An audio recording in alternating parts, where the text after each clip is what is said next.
Hello, everybody. Happy Sunday. Happy Coffee Sunday. Hello, everyone. Happy Coffee Sunday. Who's 3 hours away from Toronto?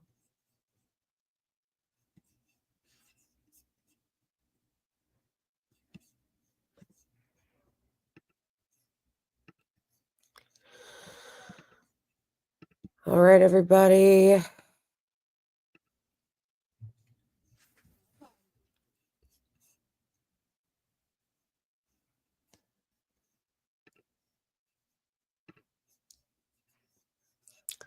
How is everybody doing?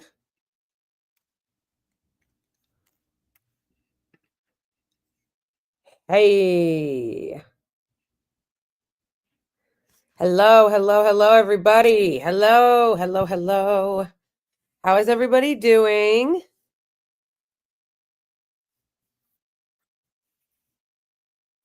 I saw you on Due Dissidence yesterday at the rally. Oh, that's great. Yeah, I'm going to be on the 9th. It was originally going to be the 3rd or the 2nd. I'm going to be on the 9th on their show again.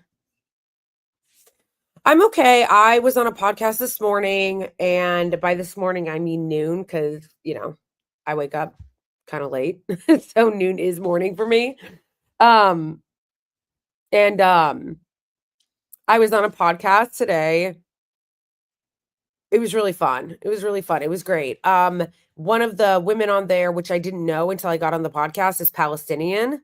And it was great to talk to her and to talk to Mel, who is the person I was on the podcast of, who is a conservative. And I probably don't really have much in common with her at all, except for the fact that we are both pro-Palestine, which is pretty much how I'm organizing my politics now. Basically, I will be open to talking to anybody if they are pro-Palestine, because to me it means that you're not a sociopath. If people are Zionists, I don't care if you call yourself a liberal Zionist, which is not a thing, then I have nothing in common with you. Oh yeah, totally. Me too. I am too, Donald. 100%. I can't even function. Yes. Thank you, oh Boney Bird. Oh yeah, I saw that thing about Kamala Harris winning the award. What is that about? For what? Genuinely for what? For what? What was it for? It said image award. Image for what? Her image is really bad. That's why they kept her away from the media. Hey, Linda. Thank you. Linda, one of our OGs.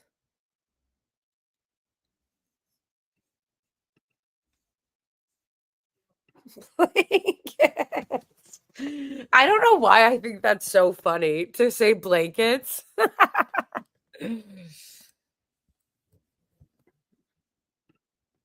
Agreed. I'm conservative and I feel the same way about Palestine. So yeah, I mean that honestly that is how I feel.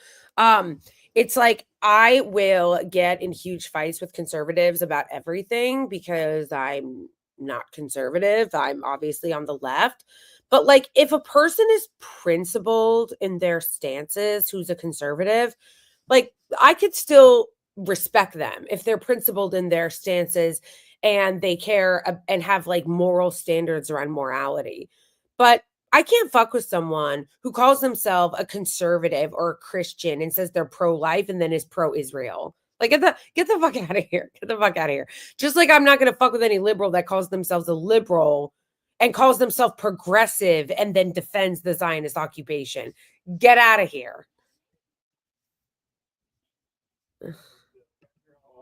Yay, Linda. Yay. Yes, thank you, old Boney Bird, for shouting this out. Definitely please like the live, and if you can, watch on Twitch, trying to get our Twitch numbers up.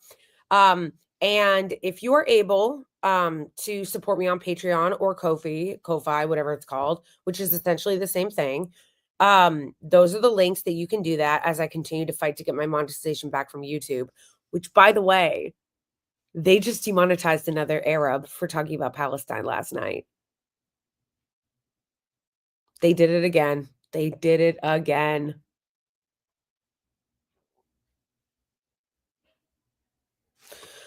Yes, I feel it's so funny that you bring that up, Fungal, because I feel the same way. That I feel the same way about Glenn Greenwald. I was always a really big fan of Glenn Greenwald from the time that I found out who he was. And then when he started doing the like cheerleading for Trump and the like defending the like January 6th people and like acting like Trump didn't try to steal the election, like then I was like, and then basically like I feel like started acting really reactionary because he hated the liberals. So it was like more like reactionary and vendetta rather than principle. Then I was like, but then he's like so good on Palestine and really good on criticizing the Israeli regime for everything that they should be criticized on. So yeah, I feel like yeah, I feel torn on him too. Honestly, I feel torn on him too because when it comes to speaking out against the Israeli regime, he's been really good on it and really consistent. And he calls out the conservative. He's one of the few people that calls out the conservatives and calls out the censorship when it comes to Palestine. He's one of the few people that does that and that has called out the right for their inconsistency. So I respect that. And I like that he does that. But then it's like when it comes to Trump, it's like then he's like, meh. So yeah, it's hard with him. It's hard with him. I feel you though. I feel that feeling of feeling torn too.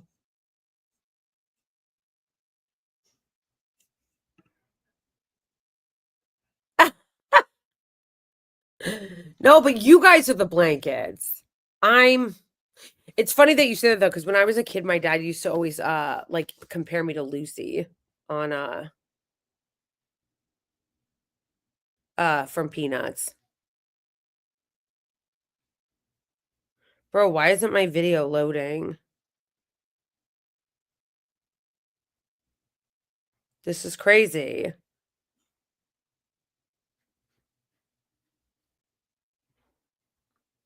Sorry guys.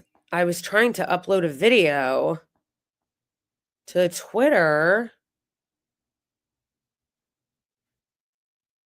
and it's not uploading. Huh. Okay, anyway. Yeah, so anyway, if you are able to become a monthly patron, a monthly member on Ko-Fi just to support the work that I do and my content, I would greatly appreciate that. And I do. I want to shout out actually a couple of people who just became members. Shout out to all my patrons. Shout out to all my Ko-Fi members. And shout out to Abdullah.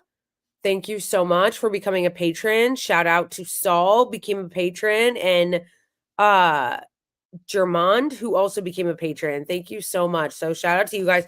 I am working on it right now to make my little pretty board with all your names on it. I have a board that I'm working on. Um,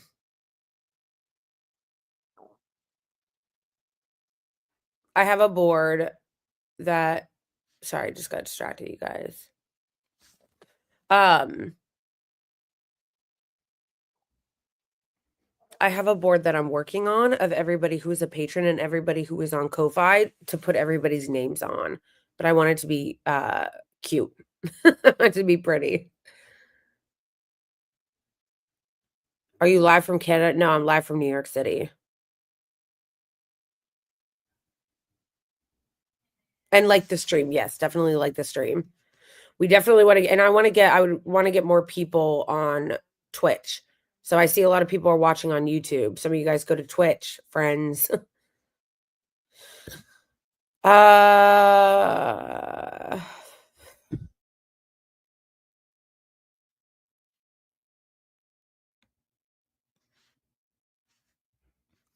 Yeah, there are a couple things I wanted to make videos about that I haven't had a chance to make a video about yet. That I want to make like a shorter like TikTok video about or a shorter video about That's right. Theater, that is right. Correct. Yes, and you can become a member on Discord as Boney Bird just pointed out. and join the team, the fam. The Discord is not just for me. It's not. The Discord is also for you guys so that you guys can get to know each other and have community with other people that, share similar values and views as I do and as we do. So if you're not already in the Discord, definitely join it. We also have a campaign going where we're trying to brainstorm about ways to confront YouTube to get my monetization back, which is also in there. My dog looks so cute right now, you guys, like his back fat. Yay, thank you, Absolum, from going over there. Yes, we're definitely trying to get more people to interact on Twitch, especially until I get my monetization on YouTube back.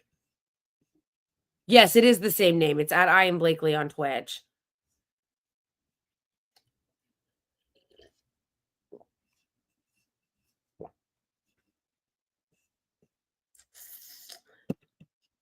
Also, that's a new code. Oh, okay. Shit. I need that new code then because I think the old code is still in my YouTube. Like in my YouTube community tab and in my YouTube videos, I think that old code is still in there. Could you put the new code in the Twitch chat? This is it? Can you put it in the Twitch chat? Because I can't copy it from here.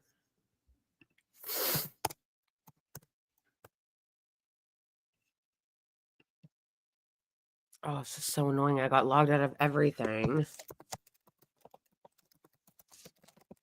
I got logged out of everything because, which is so annoying because,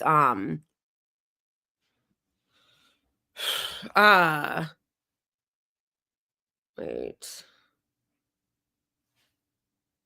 It was telling me that my password was wrong, even though it wasn't on my computer. So I had to reset it and then it logged me out of everything. It was.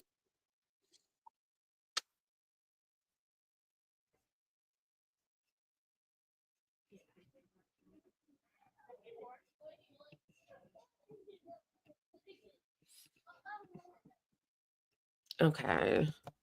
All right. Thank you, Boney Bird. I just saved that. I'm going to update it and put it in the channel because as of right now, let me make a note of that because as of right now, I'm pretty sure my old one is still in there. I've not changed it. Okay. All right. Let me make sure. And it should be a code that doesn't expire. It should be a code, yeah, that does not expire. But yeah, definitely join the Twitch chat, you guys, if you're watching from YouTube or what you call it.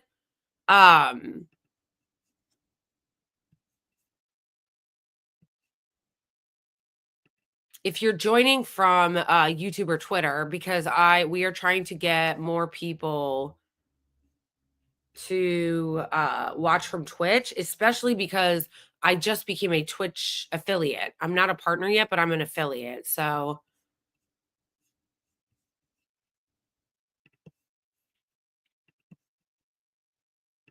you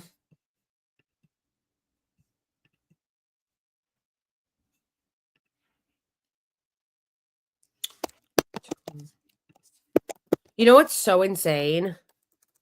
Hold on, guys. Sorry. 515 0.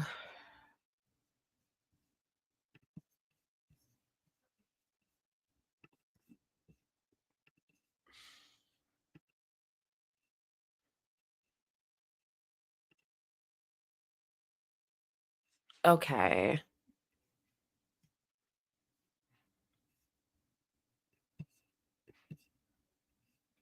Thank you, Raj. Shout out to Raj, who just became a member on Ko-Fi. Thank you. But yeah, if you're watching on Twitter, you're watching on YouTube, go to Twitch because I just became a affiliate there. So as we continue to fight YouTube, I would rather you guys watch on Twitch. Also, I can click links from Twitch. I can't click links from YouTube, which is so weird. But yes, I am working on Work on Twitch.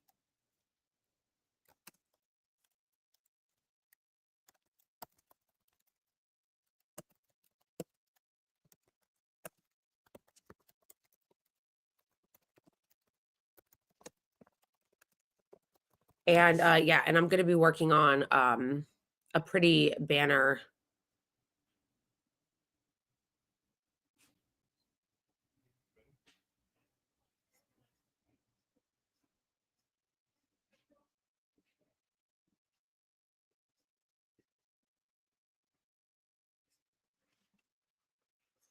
All right, thank you.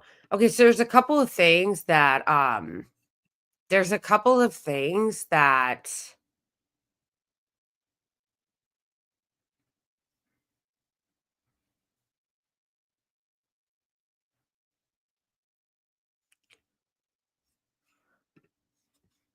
wanted to make fun of today, but I definitely want to talk about what happened to this guy yesterday, which is so crazy. Um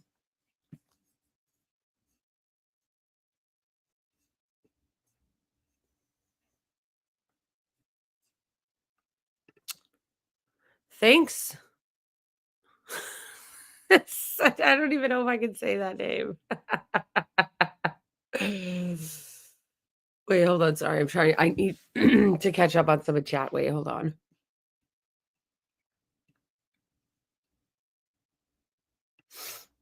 This working and figuring out how to well, you don't have to be here, Rusty, okay? You don't have to be here. You're not gonna like this stream anyway if you, have a problem with me fucking around and, like, doing shit while I'm on here. Yeah, you're not gonna like it because I do that a lot. My community is always helping me, like, try to, like, figure shit out or look shit up or watch a video or check something on Twitter or check something on Twitch. So, if you have a problem with that, you should probably leave. You're not gonna like it here.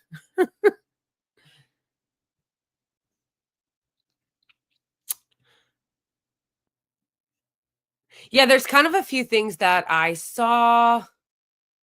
Yes, oh, I did. Did you guys not see it? I was on Litter Hack's show a couple weeks ago, like, maybe 3 weeks ago, and he did draw me, although I never got the photo.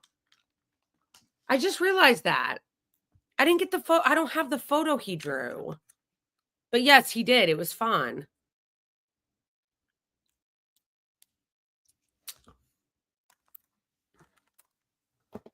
I totally forgot to ask him about that. You know, a lot of times I'm on people's podcasts and I forget to ask them to give me a copy of it or like show me when the stream is up so I can clip it.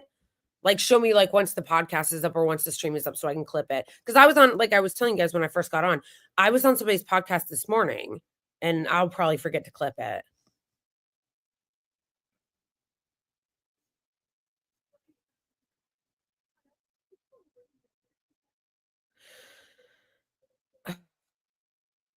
Yes, I love him. What are we talking about? Did something happen with him? I love him. He's great. Can somebody tell me though how you pronounce his name? How do you pronounce his name? Can you like spell it phonetically? Also, guys, I can't even say that word. I'm sorry. I can't even say that word. I have gender dysphoria. I can't say it.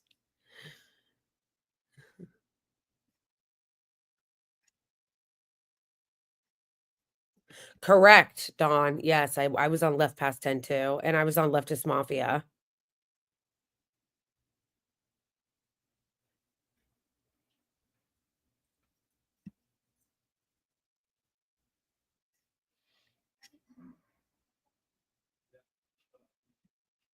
Wait, somebody's saying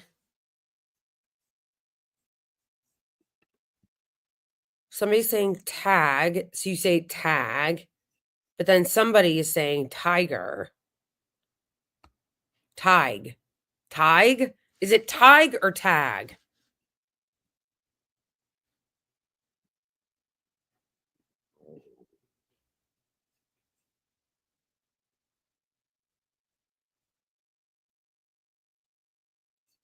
Yeah, but is it tig or tag?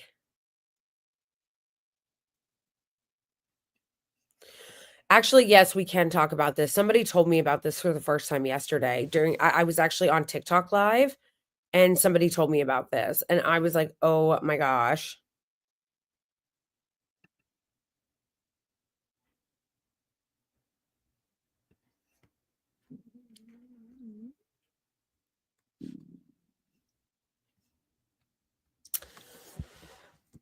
I think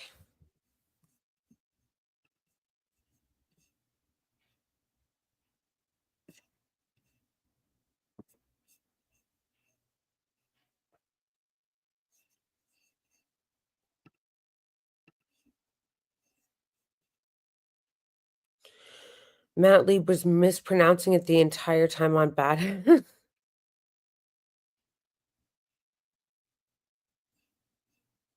I hate pronouncing people's names wrong.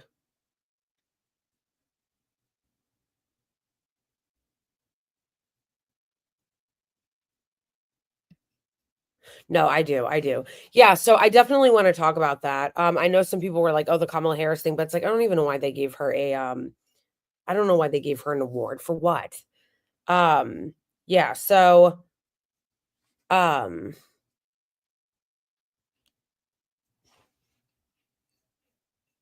let's see. I definitely wanna talk about this Eves guy because somebody just told me about this yesterday. How do you pronounce it, though? Can somebody okay, you're Irish, can you write it out phonetically, like how it is pronounced? Because I don't understand how it's pronounced.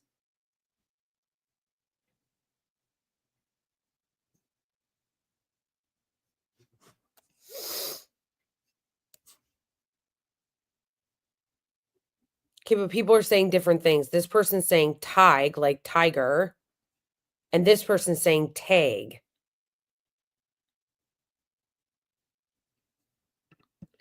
But you're saying you're Irish, so I'll take your word for it.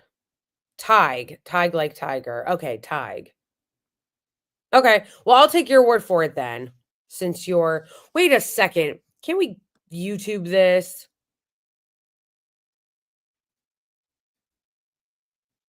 How do you spell his name? Tad HG. HD pronunciation.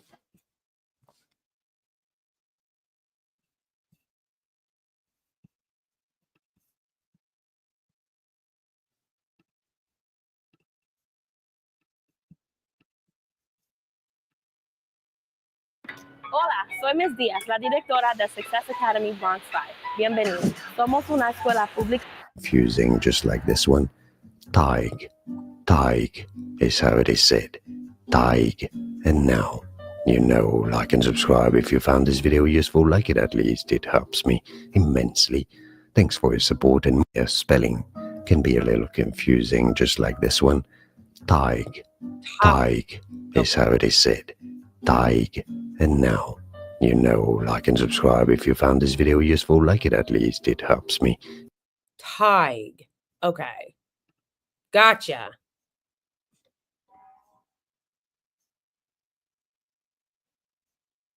Oh, yeah, I remember Siobhan really threw me. That's Siobhan, right? I don't know how to say the other two. Yes, I am thrown. I'm confused. Um,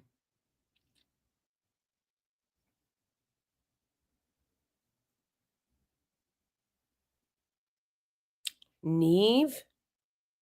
Oh. My sister's daughter is named Maeve. Maeve. And her other daughter is named Saoirse. And Saoirse is spelled very strange.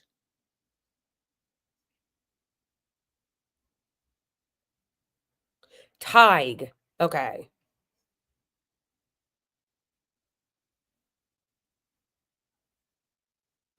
Yeah, they're both like um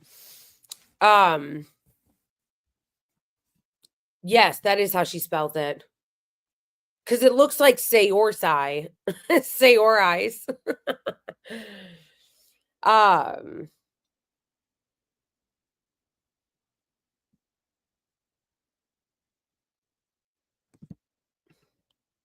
Killy. Is that pronounced Killian or Cillian?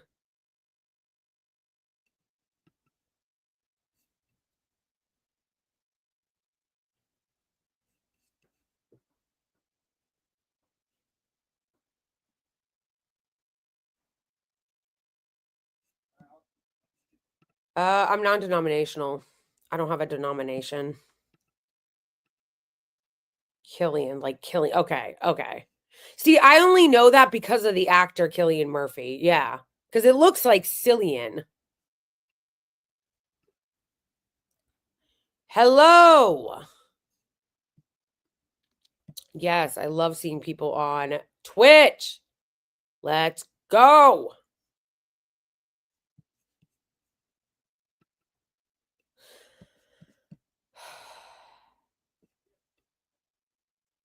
No, you guys were right to say like tiger. So it's basically tig, like tiger. Okay. Thank you. Yes, for real. Okay. So I'm going to ask him to be on the stream when I start doing interviews. What do you guys think about that?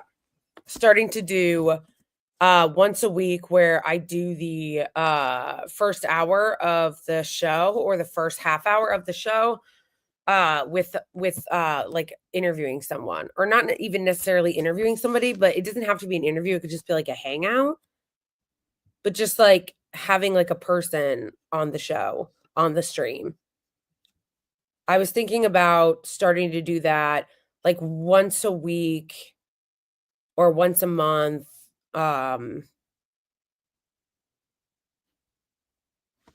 Like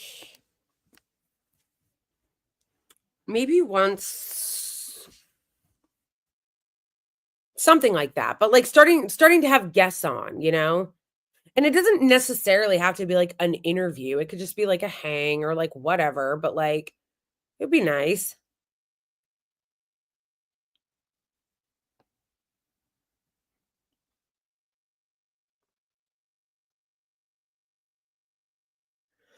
But anyway, he would be somebody I would love to have on just to talk to.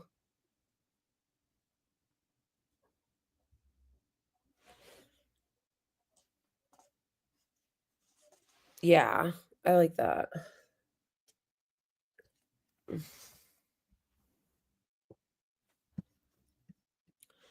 Anyway,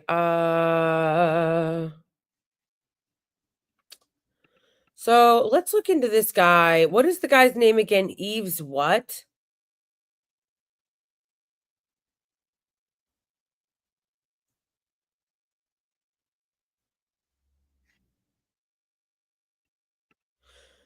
Are you Irish?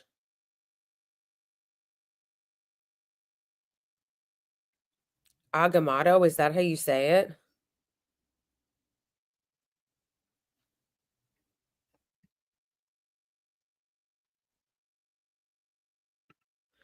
Yes. Yes. I would 100% go on his show if he invited me, and I would wear my "But Do You Condemn Hamas" Piers Morgan shirt.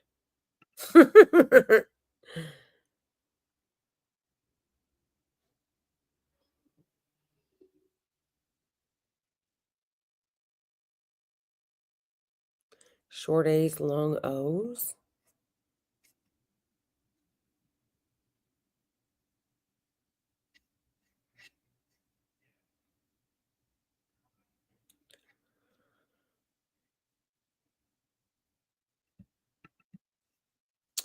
Yes, we follow each other. We follow each other on Instagram and on Twitter, and he also got permanently demonetized by YouTube for talking about Palestine. So he is one of the people that this also happened to. Agamotto. Am I saying it right? Agamotto?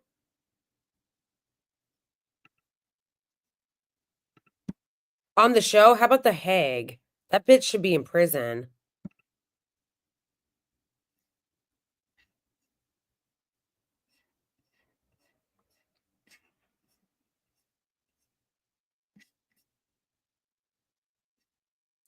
Agamotto, are you Irish? Is that an Irish name? What name is that?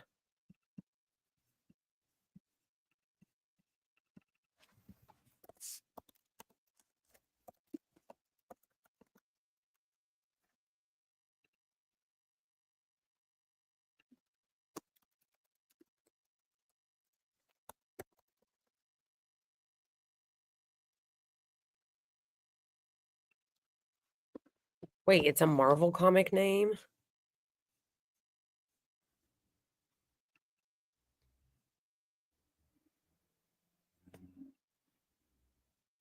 Oh. From Bolivia. Hi.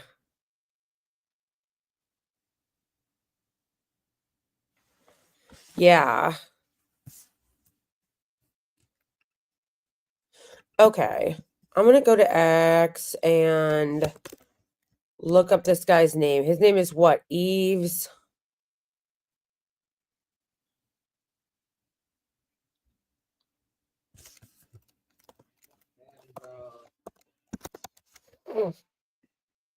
Engler. Okay. I just started following him yesterday, started following this story yesterday. Is there like a good video synopsis of what's happening to him? Oh my gosh, this lady is scary.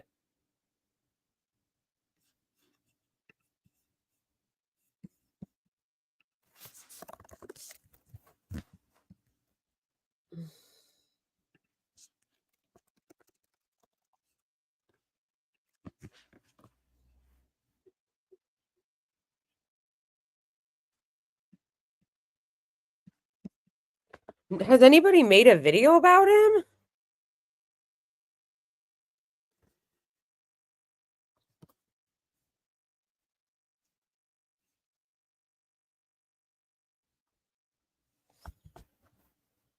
Oh, it doesn't look like they have.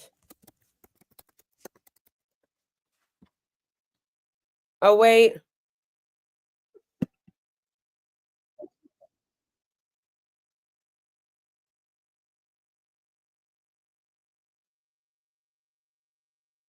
I'm going to be arrested for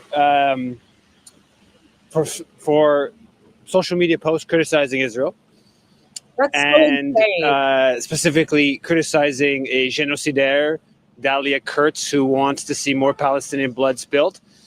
And after I love that he called her a genocidaire. True. I publicized the fact that I was being charged for social media posts criticizing Israel, the police have responded by saying I'm harassing the police. So initially, I'm supposedly harassing a genocidaire for social media posts criticizing Israel. And then when I write about the fact that I'm being charged for criticizing Israel, the police are now saying they feel harassed. And a police investigator has actually brought in 4 different charges of harassment, intimidation, entrave, I guess interference, against me on the grounds that I wrote about the fact that I was being charged for social media posts criticizing Israel. And this is, I think, a pretty flagrant abuse of the state authority. This is insanity. This is insane. How is this even like, how is this real? How is this real? This is crazy.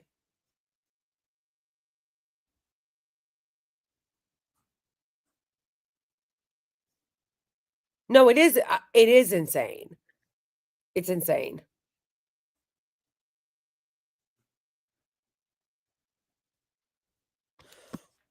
Okay, what you need to realize though, Jay Showa, is that just because something happens doesn't mean it's not insane or unjust. Like something can happen often and it doesn't make it any less insane or unjust. Like let's not get desensitized to this insanity, please. On behalf of those promoting Israel's crimes. This is obviously an attack against freedom of expression, but really what it is a use of the policing and legal system to target someone that opposes the Canadian government's complicity in a genocidal rampage by Israel that's left at least 100,000 people dead. Exactly. And I get what the person was trying to say. Like it happens a lot. So, you know, it's not insane, but it's like, no, I get what you're saying. Like it happens way too often, and the silencing of people criticizing the Israeli regime happens all the time, but that doesn't make it any less insane. Like that's what I'm trying to, like, we shouldn't whether it happens a lot or not, we shouldn't normalize this psychotic behavior. This is authoritarian fascist shit. We should not normalize arresting people for social media posts. We should not normalize silencing and arresting people for criticizing the genocidal Israeli regime and their genocide in Gaza. Like, you're getting arrested for criticizing the perpetrators.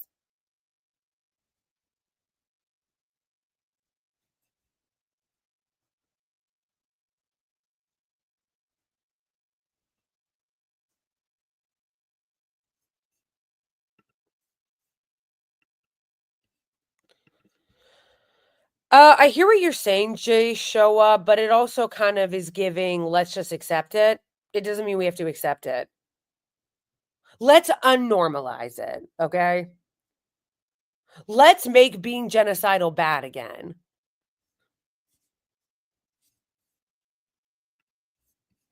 Killed in Gaza, destroyed most buildings, destroyed most agricultural land.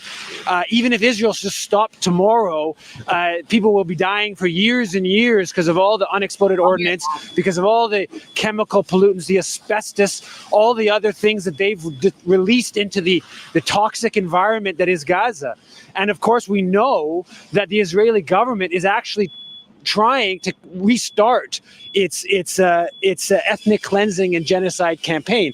So it's an absolute outrage that the Montreal police would put the powers of the state at the service of those who are doing everything they can to enable Israel to kill more and more and more Palestinians. So today, from what I understand, I'm going to go in there. They're going to try to put some conditions. They haven't made it clear what the conditions are.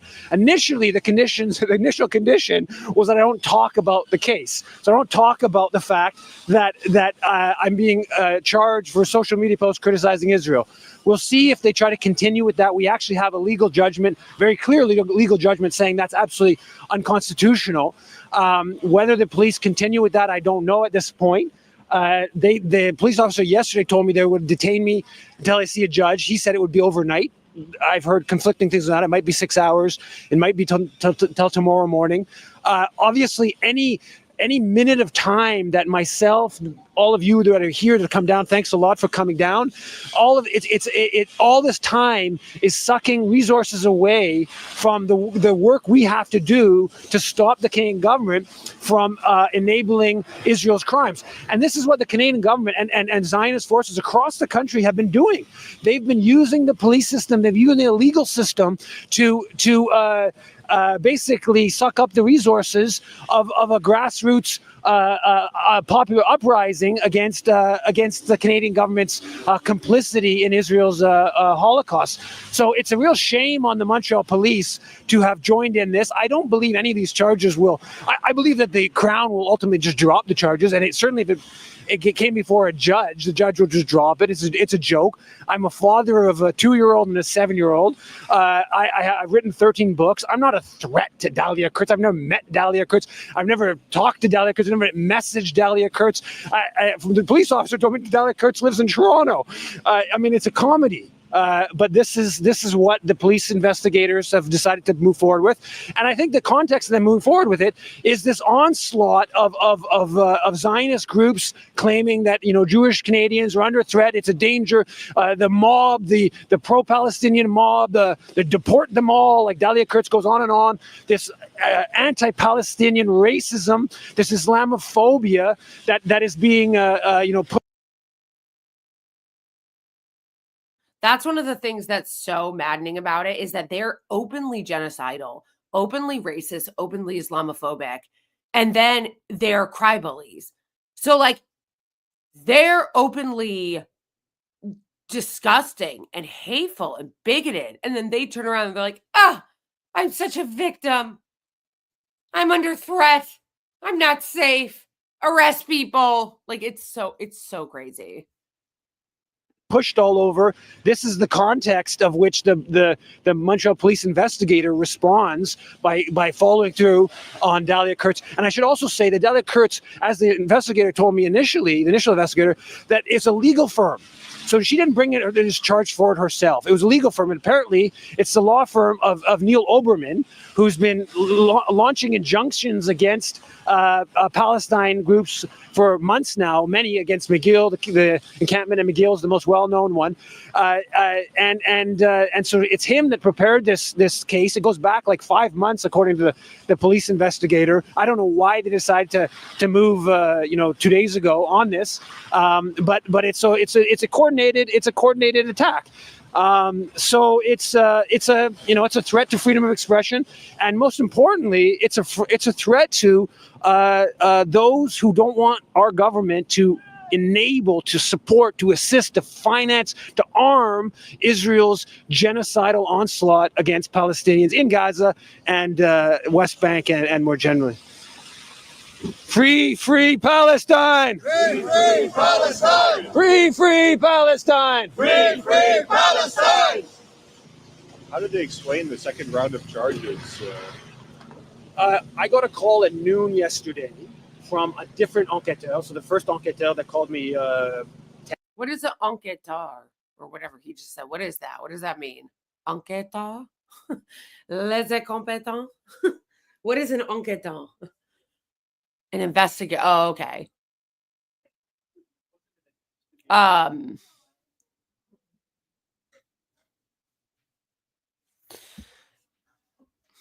It's right in my handle, Casper.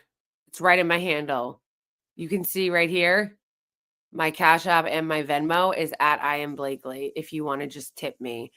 Or if you want to be a monthly member, you can become a member at Ko-Fi or at Patreon, which is what is going across in the scroll. Thank you for asking.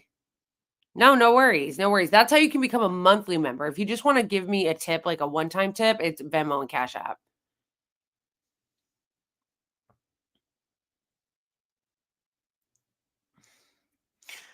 Bro, this is so wild. This is so wild. Like the fact that they actually put this guy in jail. They're literally arresting him for criticizing a genocide.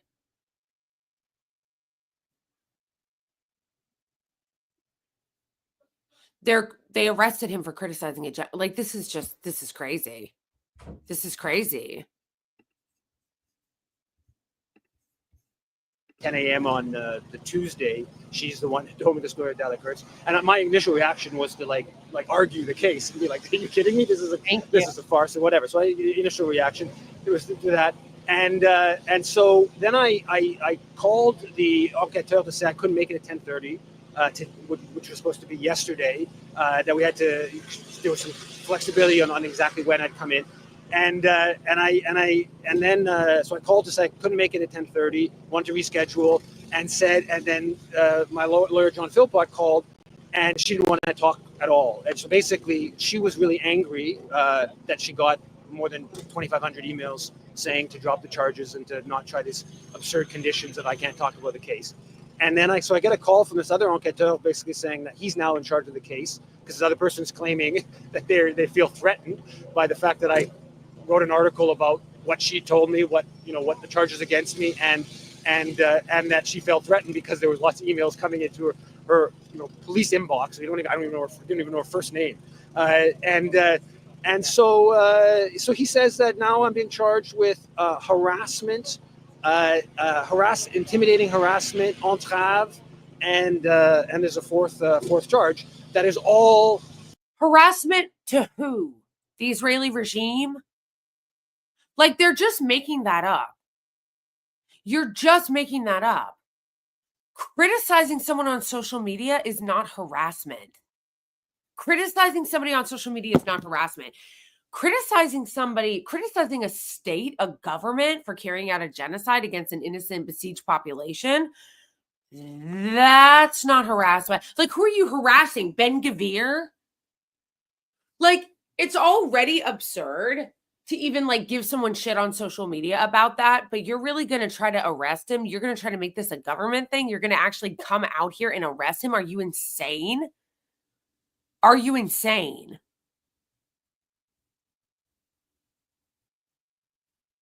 No, thankfully, this is not the case here yet. You cannot arrest someone for criticizing somebody on social media in America yet. If they have their way, you will be able to. This is the reason why, if you are an American,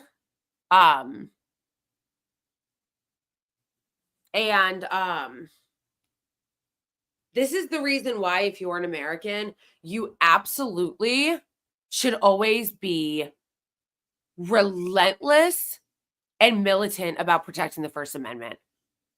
Like, you cannot allow them to get an inch on the First Amendment, because this is the kind of shit they want to do. It's the same way in reverse that I always tell people about their universal health care, not to give them an inch. Because if you're Canadian or you're English or wherever they have universal health care and you give them an inch, they will destroy your healthcare system and privatize the entire thing. And then you'll look like us. You'll look like America, with people dying regularly because they don't have access to healthcare. There was a guy who was 22 recently in America who died because insurance would not cover his inhaler. So don't ever give an inch on your universal health care. Ever, ever, ever. I don't care if your healthcare system has its issues. Everything has its issues. People will be like, well, Canada has its issues. Yeah, everywhere does. You don't want to be like America. You do not want your healthcare looking like America's. I promise you. I'm going on month 3 with a cracked open crown, because I can't afford to replace the crown. It's $2,000, and that's with insurance. Without insurance, it would be $5,000. You don't want to look like us. And I say the same thing here to us, to my fellow Americans, when it comes to speech and our First Amendment. You don't give them an inch. You don't give them an inch on our speech rights. Because the second you give them an inch on our speech rights, this is the kind of shit they're going to start doing. Okay? That's why a threat to speech anywhere is a threat to speech everywhere. And we always must defend people's speech. We always must defend people's speech. I don't care if you like them.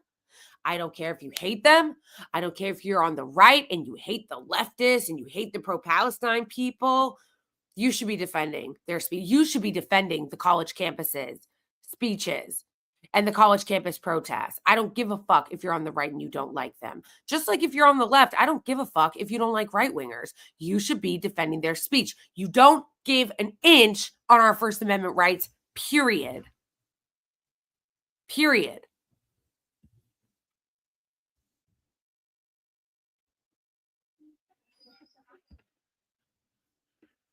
Someone could have donated that money.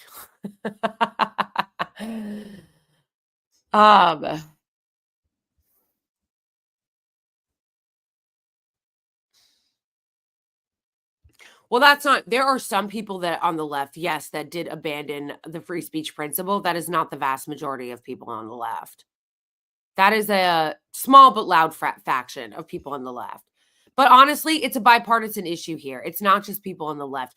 Yes, there are people on the left, some people on the left that are cringe and that are like, well, we actually shouldn't like totally defend the First Amendment because actually like my feelings and like microaggressions, like, yeah, are there people like that? Sure. Yes, there are. And I oppose those people too. I oppose those people too. Just like the people on the right who pretend to care about free speech. It's all, oh, First Amendment. We care about free speech. Don't tread on me. And then when it comes to silencing pro-Palestinian students on college campuses, they defend it. They defend it.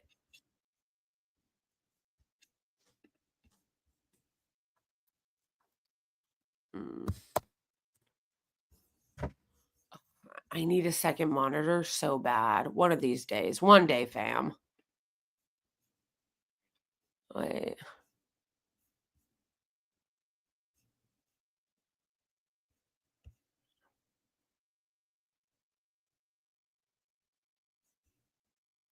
Hey, Run the Loot, how's it going?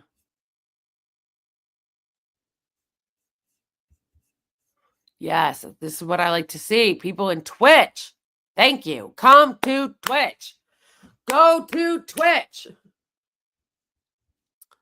Still seeing too many YouTubes on here. YouTube.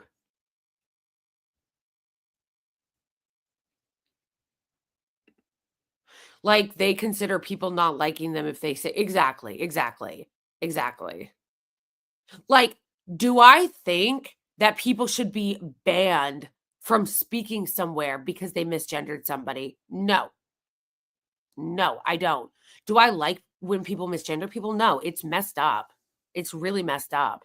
It's super disrespectful. I don't like when people misgender me, but I'm not going to try to like get them like canceled for it.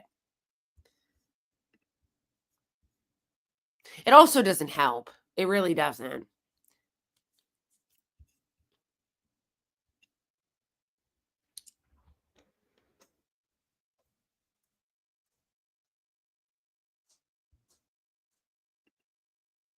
Hey, Blakely, it's super late here, so I gotta go. Well, next time you join on Twitch. But I need to know where those real. Yes, why do I keep getting this comment? It's so odd. Why do people think that it was fake? Of course it was real. That's so strange. It's not. Someone thought it was a filter.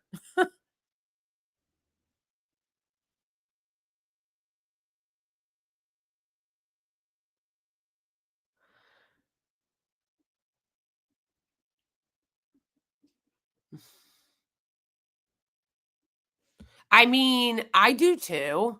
Don't get it twisted. It's not like I like any of them. But right now, YouTube is particularly pissing me off because they demonetized me permanently and a bunch of other people for talking about Palestine. So that's why I'm mad at them right now. I am on Rumble now. Yes, thank you for the reminder. If you don't already follow me on Rumble, you should, because it'll be where I'll be doing the last part of my stream.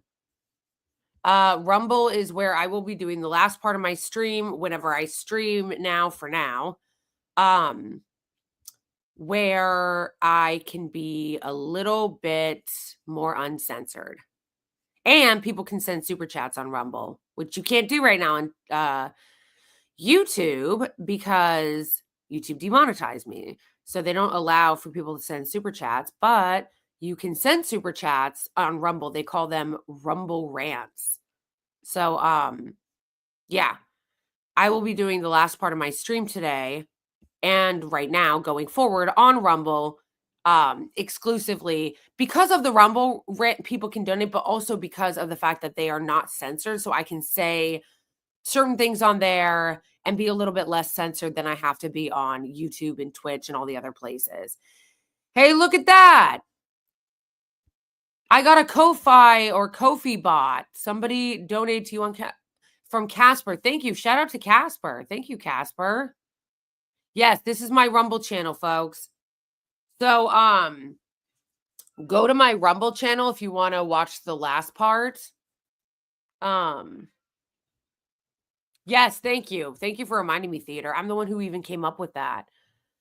A partube. Yes, because and you know what? They are a partube because they'll permanently demonetize somebody for talking about Palestine while Destiny is on there doxing people last night on his live and he's monetized. Get the fuck out of here. Get out of here. And again, I am not out here trying to cancel people I don't like. Okay, I'm not even doing that. But I'm pointing out the double standard that Destiny will go out of his way to try to cancel people on Twitch because he wants to play the Islamophobic game and do it on behalf of the Zionists. But then he's on his stream, his monetized stream on a partube, telling his fans to dox people. Make it make sense. That right there is a partube, okay? Targeting people on for talking about Palestine, but then letting Destiny get on there and dox people. It's insane. Yes, I'm going to make one, Dawn. I am. I'm going to make one. Unless somebody else wants to make one, design one. I'll start designing one. Somebody else can throw theirs in if they have any good ideas.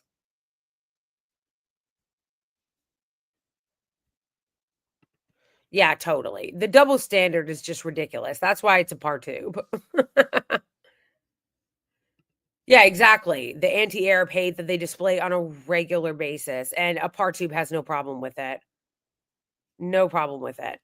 And again, I would even generally not even be bringing this up. I don't believe in just like targeting people, even if they say stuff that I hate.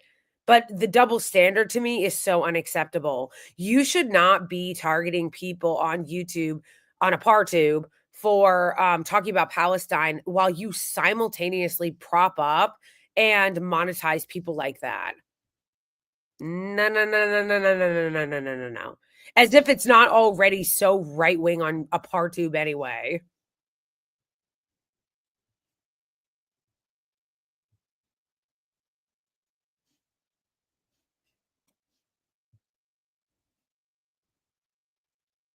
I follow that account, Stop Arab Hate, on Twitter. It's a really good account. And it really shows you the double standard of the way that people are treated, because when you see one of their so-called, supposedly, stop anti-Semitism, they'll post so many hoaxes, like things that aren't anti-Semitic at all. It'll be like, someone was wearing a keffiyeh, hashtag stop anti-Semitism. Like something that isn't anti-Semitic at all. But then you'll see that page, Stop Arab Hate, and it'll be like doctors calling for genocide and no one talks about it. Like they'll be openly calling for genocide and like nobody will say anything. It's so crazy. Destiny.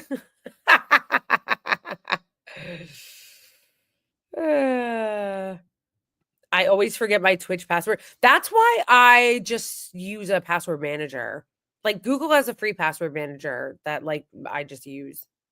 I also use 1Password, which is better, but you have to pay for it.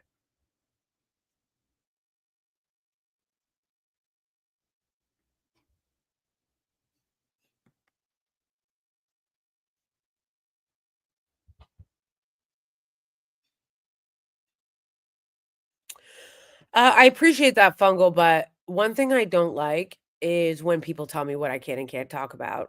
No. No.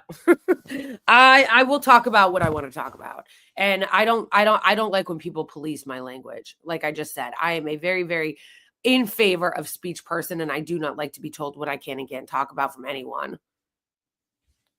So I will talk about Pestiny if I want, okay? Not that I even really want to. The only point, thank you, Fungal Gunk.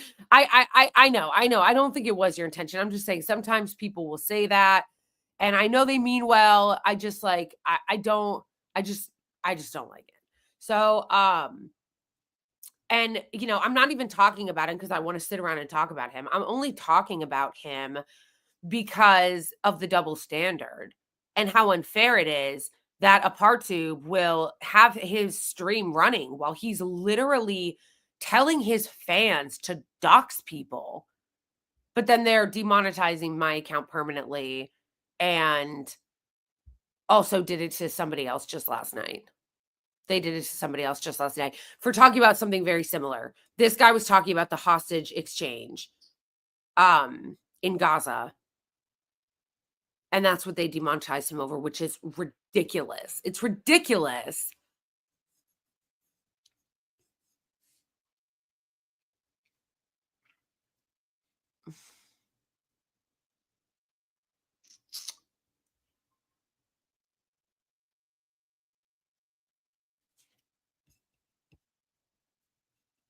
Okay, let's keep watching this. Do you realize that Jan 6 was an op? Yeah, it was. It was an op from the right wing because they didn't want to leave power. That's why they had the Green Bay sweep plan and the fake electors plot where they were going to use fake electors as a way to try to stay in power.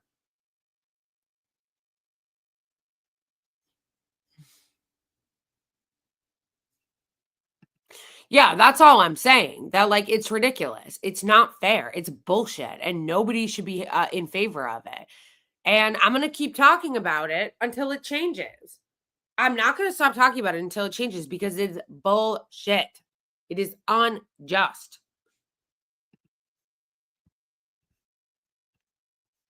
Okay, let's keep watching this. Vis-a-vis this police officer, which I had about a 15-minute conversation with, that I don't know her first name, that called me, that I mean, it's like the idea that they try to bring And apparently this is a standard procedure. I got an email from a lawyer who's representing a bunch of activists who's saying this is standard effort, Crown and police effort, to bring in this condition of you can't talk about the case. And so this other lawyer sent me an email yesterday giving me the case law showing that this has been thrown out. This is unconstitutional, but apparently they keep trying to push this. And so, why do they push that? Why do they want me not to be able to talk about the fact they're charging me for social media posts about criticizing Israel? I think the reason they don't want me to talk about it is that it's embarrassing to the police. It's embarrassing to Dahlia Kurtz. It's embarrassing to the legal firm of Neil Oberman, the conservative candidate, who is apparently the one who launched the case on behalf of Kurtz. But we have freedom of expression. Our courts are public arenas. This is well established stuff. But it's easy for the police, right? People, they go in there, they don't, they're detained. They'll sign any condition, right? I just want to get out. I don't want to spend the next 24 hours in here. I don't want to go before a judge. I'm scared. I'm tired. I'm hungry. I'm whatever. And so people sign conditions, and that's wrong. And it's obviously an abuse of police and state authority to bring in those types of conditions. But yeah, so this enquêteur, the Pochettino, I think is his name, who I'm supposed to meet here in a bit. He just called and said that he didn't even laugh. He acted like it was serious, that I was actually a threat to this police officer because I wrote about the fact that I was being charged for criticizing Israel on social media. I just one little thing on this, to make this thing also bizarre with this Dahlia Kurtz stuff is that 6 months ago she announces that she makes this post, this declaration.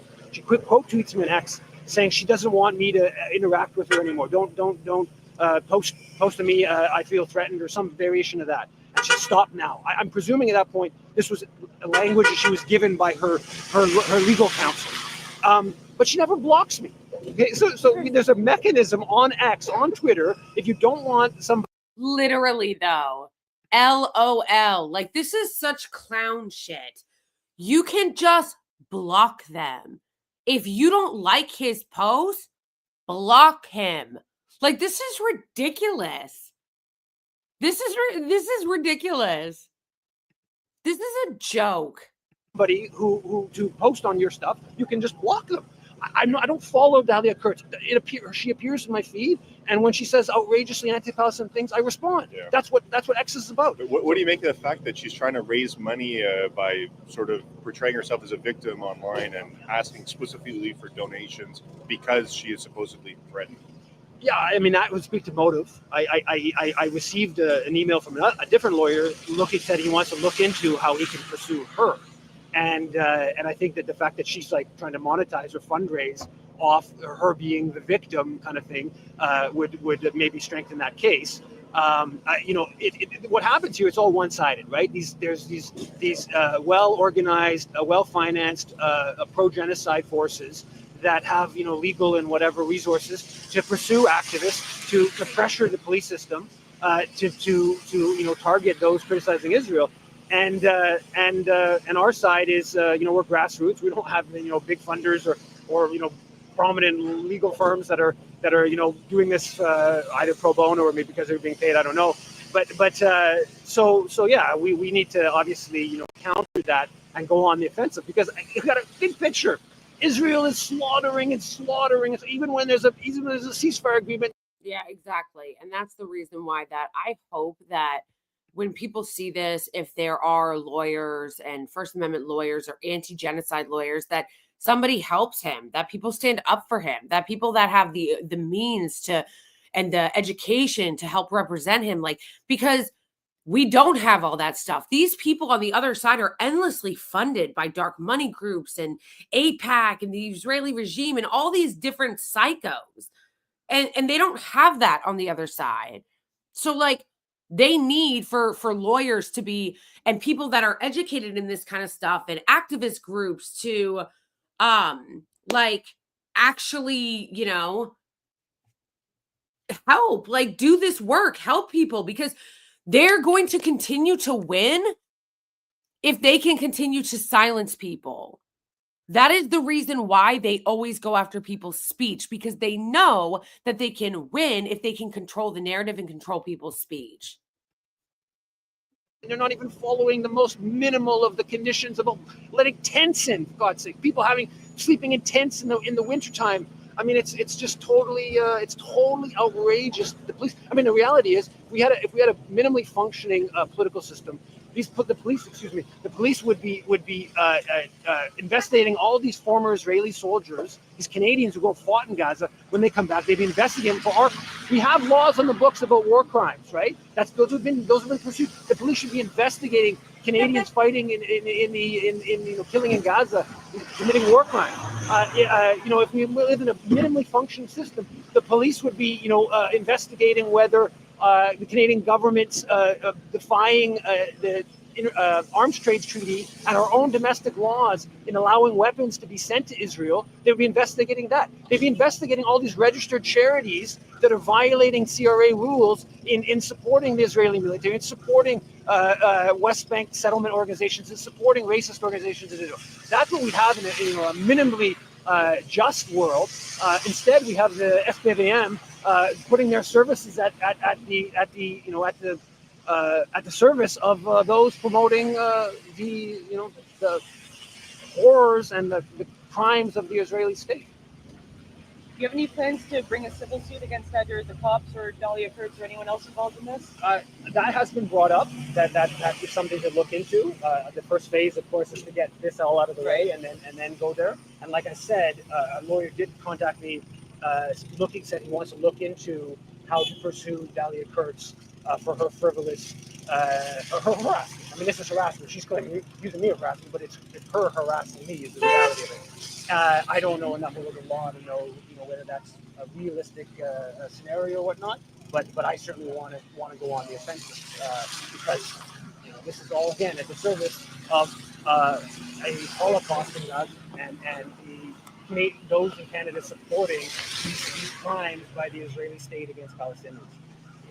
Well, what do you think of the fact that it's a law firm that's pressuring the police into doing this? Usually, it's people go and complain to the police and they take action. The fact that she had to get a legal firm involved to presumably apply some pressure to the police to act. Are the police under pressure from that? The enquêteur Rivelo, the first enquêteur, made that explicitly clear. She said, I have this dossier from this law firm, and framed it as a sort of important law firm. And because I was like, are you kidding me? This is a joke. She hasn't even blocked me on Twitter. I got a 2-year-old and a 7-year-old. It actually is a joke. It really is a joke. You didn't even block him on Twitter, bitch. Bitch, you didn't even block him on Twitter. This is a joke. On top of that,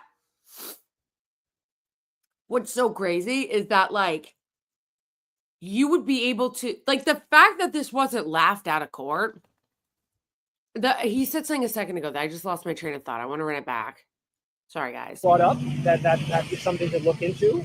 The first phase, of course, is to get this all out of the way and then go there. And like I said, a lawyer did contact me. Said he wants to look into how to pursue Dahlia Kurtz for her frivolous her harassment. I mean, this is harassment. She's using me as harassment, but it's her harassing me is the reality of it. I don't know enough about the law to know whether. That's what it was. The upside down world. Yeah, we're living in an upside down world where a guy gets arrested for criticizing the Israeli regime by some bitch starting shit on Twitter who didn't even block him. Meanwhile, the Israeli regime is breaking international law like it's on tour. All day, every day. All day, every day. I also love how the other reason why, if you are conservative and you actually give a fuck about free speech or lawfare, you would care about this. All you conservatives that were like, oh my gosh, Trump, the lawfare. No, this is lawfare. This is lawfare. Okay? Especially because you should care about it more if you actually cared about lawfare with someone like this, because he's not powerful and famous like Donald Trump is. It's just such an upside down world where the Israeli regime can violate international law like it ain't no thing all day, every single day, and no one does anything. But this guy criticizes their genocide and the fact that they're breaking international law, and he gets arrested. It's actually that's a realistic scenario or whatnot. But I certainly want to go on the offensive because this is all again at the service of a Holocaust and those in Canada supporting these crimes. It is, and I'm glad he keeps bringing it back to that because it's easy to start to get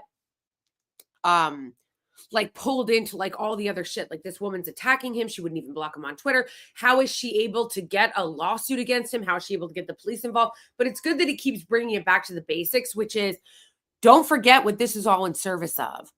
They're doing this all in service to protect their genocide and to punish those who criticize the genocide. That is what this is all about. Crimes by the Israeli state against Palestinians. Well, what do you think of the fact that it's a law firm that's pressuring the police into doing this? Usually, like, it's people go and complain to the police and they take action. The fact that she had to get a legal firm involved to presumably apply some pressure to the police to act. Are the police under pressure from that? The enquêteur Rivelo, the first enquêteur, made that explicitly clear.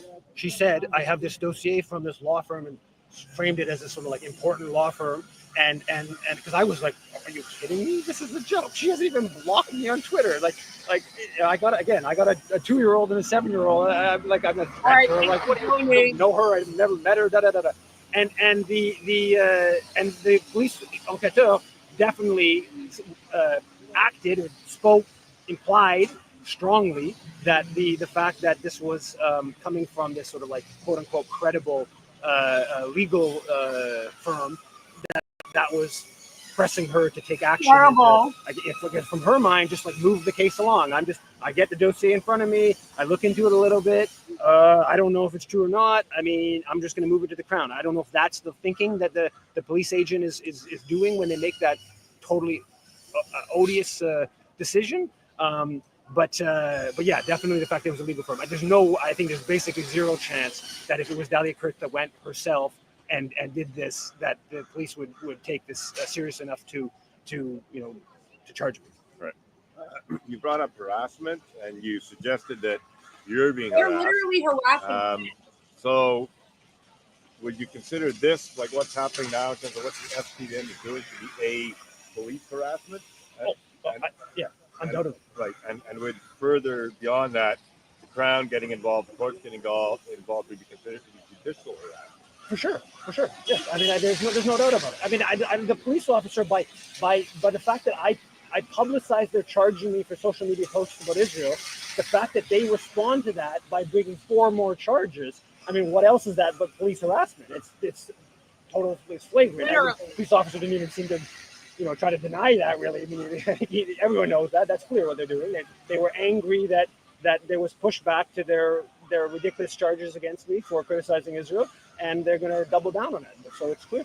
This is how you know, too, that a lot of those so-called free speech absolutists and advocates that were, all on Canada during the vaccine shit and the trucker protests are full of shit. Because now that this is happening to him, they're nowhere to be found. Where's Tucker Carlson? Okay. Where are all the right-wingers that were outraged during the COVID pandemic and the censorship? Where you be? Okay. And every moment that the Crown doesn't throw the charges out is further, that judicial harassment is, further state harassment, for sure. Free Eve! Drop the charges! Free Eve! Drop the charges! Free Eve! Drop the charges! Free Eve! Drop the charges! Free Eve! Drop the charges! Free Eve! Drop the charges! Free Eve! Drop the charges! Free Eve! Drop the charges! Free Eve! Is there any more? Free Palestine! Free Palestine! Free Palestine! Free Palestine! Yeah, I hope that people continue to support him and build pressure because this is ridiculous. This is so ridiculous.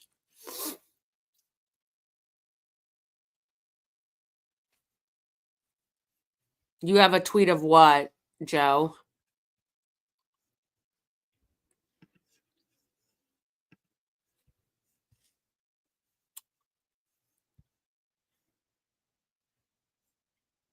You have a tweet of what?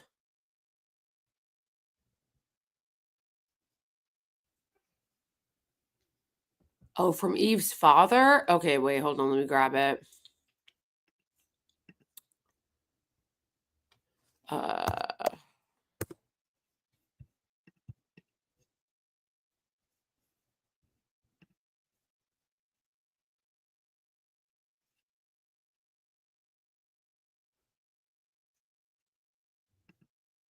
Okay, I see.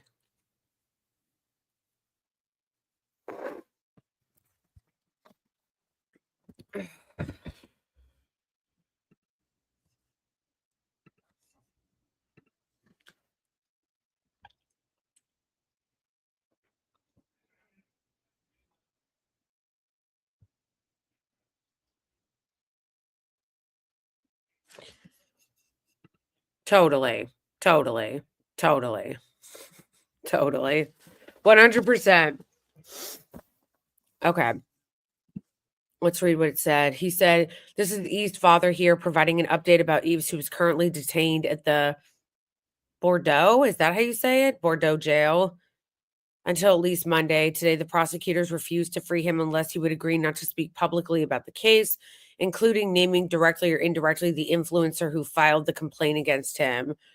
Eves will have a bail hearing on Monday at 9 a.m. He has called for supporters to attend.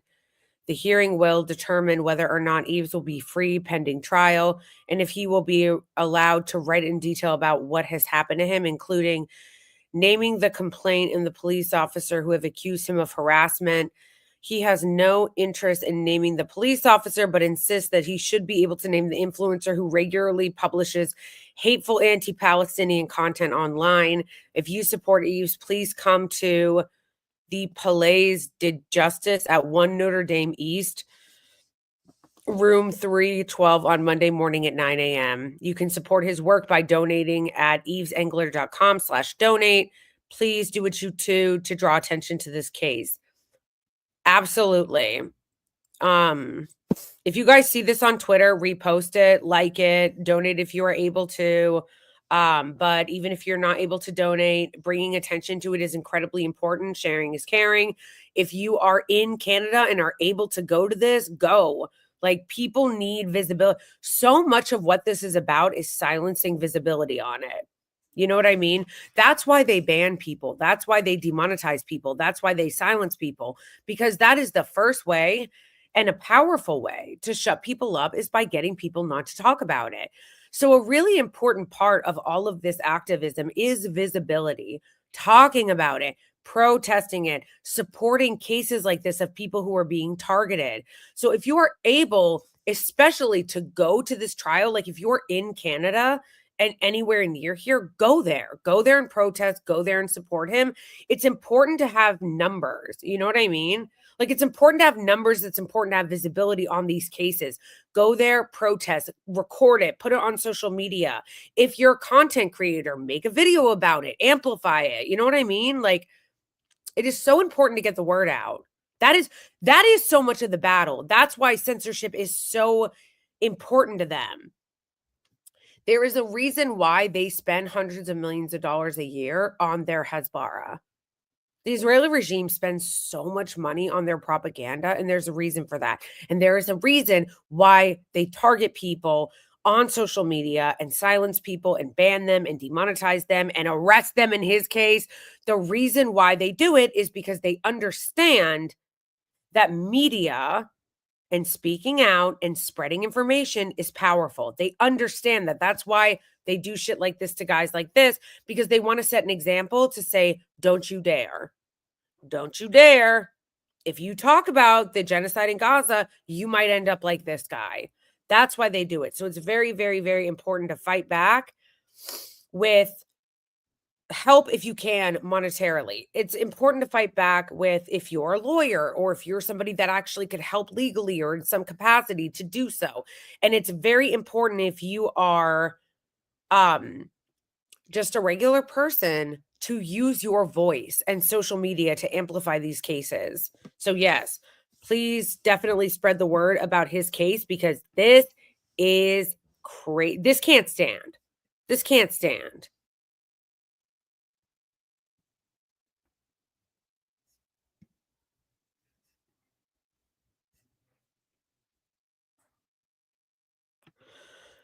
Time to mobilize, Lamau. Bro, what a disgrace this woman is. She is the granddaughter of Holocaust survivors. What a disgrace. You're literally a disgrace to the memory of your grandparents. Imagine being a Holocaust survivor descendant and trying to put someone in jail because they criticized the genocide. They criticized the Holocaust that the Israeli regime is committing in Gaza.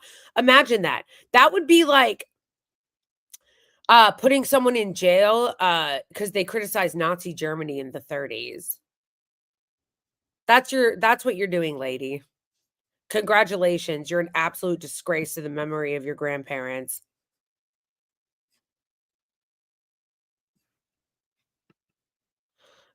Twitch ads. Yeah, but I think they help, don't they? Don't they help?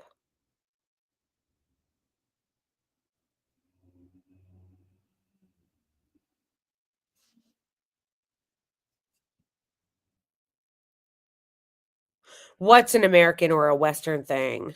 What are you guys talking about?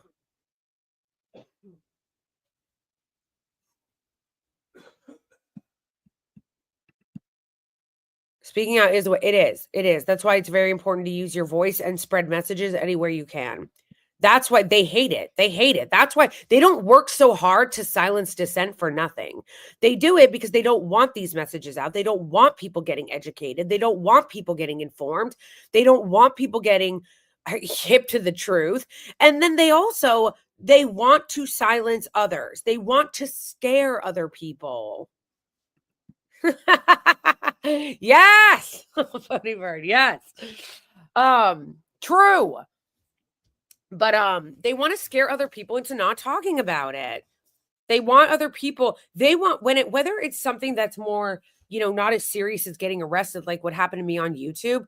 When I talk about that, what they want for people to look at my case or what happened to me and go, oh, I don't want to talk about that because I don't want to get demonetized like Blakely did. So it gives a chilling effect on speech. Same thing with, in a more severe degree, of what's happening to this guy in Canada. There people are going to be like, oh shit, I don't want to talk about that. I don't want to talk about what's happening in Palestine because if I do, I might get arrested like this guy.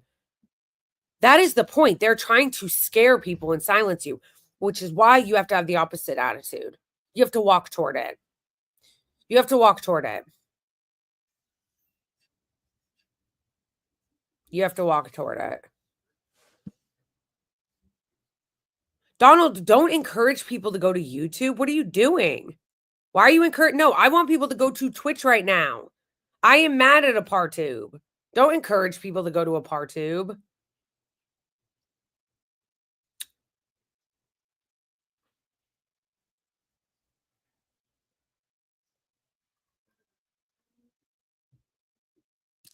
Yes, exactly. They're trying to silence and scare people. That is why you have to walk toward it. And by walk toward it, I mean, don't allow them to intimidate you. Like, go to this guy's hearing tomorrow and support him. Go to this guy's hearing tomorrow and support him. Keep spreading the message. Keep supporting people that are speaking out and speak out yourself. Don't let them intimidate you because that's exactly what they want to do.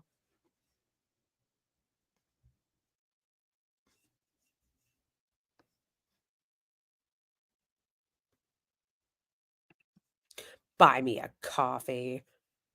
This is terrorism, okay? Just like Betar, which is like an actual terrorist organization, okay?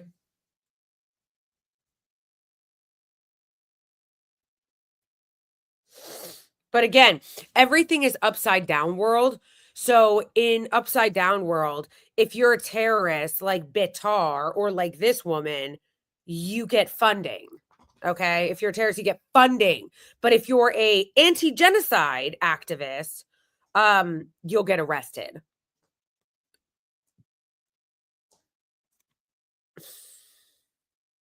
If you're an anti-genocide activist, yeah, you'll get arrested. Like, this is the insane upside down world we're living in right now, okay? But it doesn't mean you just take it. You got to fight back.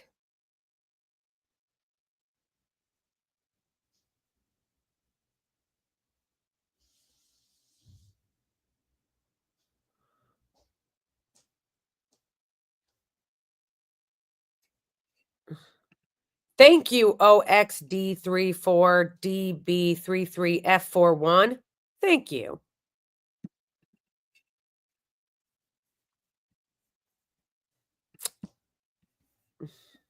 Okay, what was I gonna buy me a coffee? Get the fuck out of here.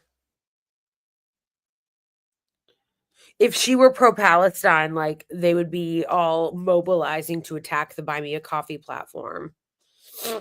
Oh, do you guys want to talk about this Palestine News Network, this sussery that's been happening lately? Do you guys want to talk about that?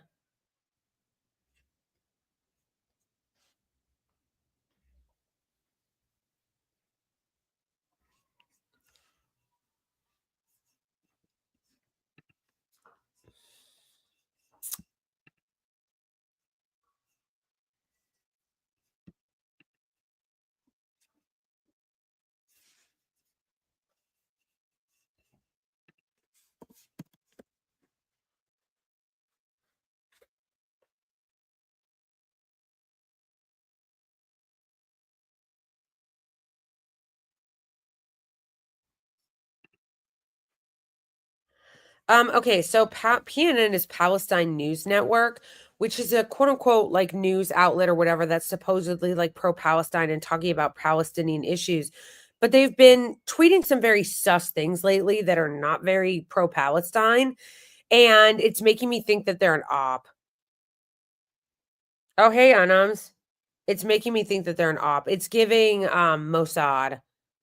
And then I found out, I don't know why I thought this. I thought it was operated by a Palestinian, like, because it's called Palestine News Network. So I assumed it was operated by Palestinians. It's not. It's run by, who's the guy again that runs it? Hold on, let me pull up my tweet about it. He's American. Oh man, guys, LOL about what was going on with MSDNC. This made me fucking laugh out loud yesterday. Horrifying testimonies. Hostages were force-fed by Hamas so they would appear healthier when released. This is a joke. So this hoe blocked me, so I can't even see it, but this actually made me laugh out loud.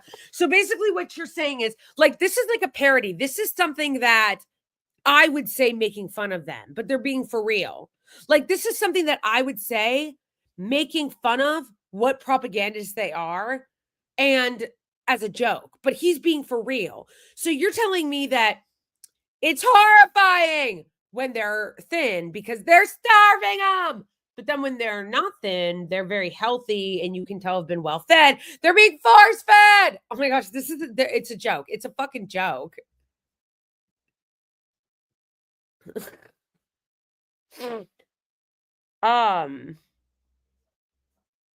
Okay, I'm sorry I got distracted because that was just so hilarious. That was so embarrassing. I need to start a series, like a TikTok series, where I just show tweets and laugh at them that Zionists wrote that are deranged. I need to do that. I need to start a series of like weekly TikToks where I just play hilarious like screen grabs of deranged Zionists saying insane things.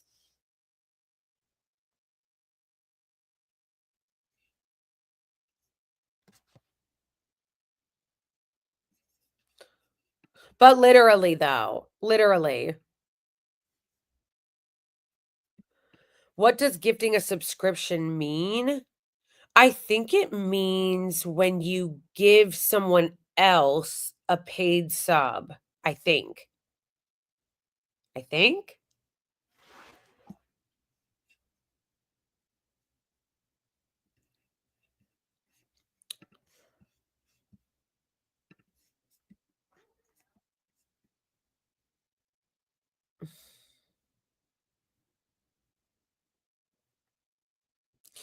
Yeah, that's the other thing, fam. If you're not already following me on Twitter, please do and engage with my posts where I call out YouTube. We're Apartheid. There's not enough. I get so much engagement on my Twitter and people will always be liking and retweeting shit until I'm asking somebody to like and retweet my call outs of Apartheid and then they don't get engagement. It's like, folks. Come on, help a brother out. Help me amplify these. Like, these are the kind of posts when I'm posting calling out Apartheid that, like, I need you guys to like and share and retweet and amplify. Because I actually just tweeted about the new FTC head saying that he's going to take on big tech censorship, which I really hope he does. I really hope he does. He tweeted yesterday or a couple days ago that he is going to be taking on big tech censorship and that he wants people to submit reports, FTC reports on the censorship of big tech. And I hope people do. If you're watching this, submit an FTC complaint against Apartheid and how they're targeting pro-Palestine creators. Yeah, submit a complaint against them with he has the FTC link in his thing. In his thing, he has the FTC link where you can file a complaint. Go there, file a complaint against YouTube about their Apartheid and about the fact that they're targeting pro-Palestinian creators. It's ridiculous. Or people, not even Palestinian creators, just people that call out the genocide in Gaza and talk about Palestine. Like, people should be filing complaints, folks.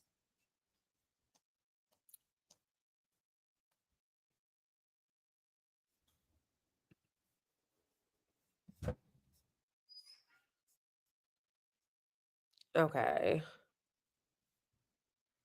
Here it is. So I posted this because I saw this tweet by the Palestinian News Network, Palestine News Network. And like I said, I thought it was run by Palestinians. I thought it because it's called Palestine News Network. Why wouldn't I think that? And I noticed that they had this tweet called that said, "If you don't hate white people, please unfollow." And I thought that was sus because that just doesn't sound like something Palestinians would say. It sounds like something an American would say. Like, I hear that kind of stuff in America all the time. Yeah, fuck white people. If you don't hate white people, unfollow. It's a very, like, American thing to say. So I thought that was weird. And I was like, wait, I thought that this was run by Palestinians, but this seems sus. So, yeah. So I was like, okay, that's a little odd. And then somebody wrote, actually, it's not.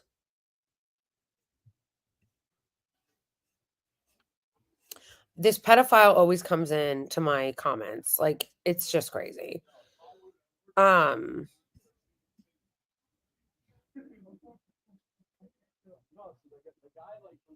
Yeah, like all these people commenting on it or like, yeah, it's not run by a Palestinian. It's not run by a Palestinian. David Wolf.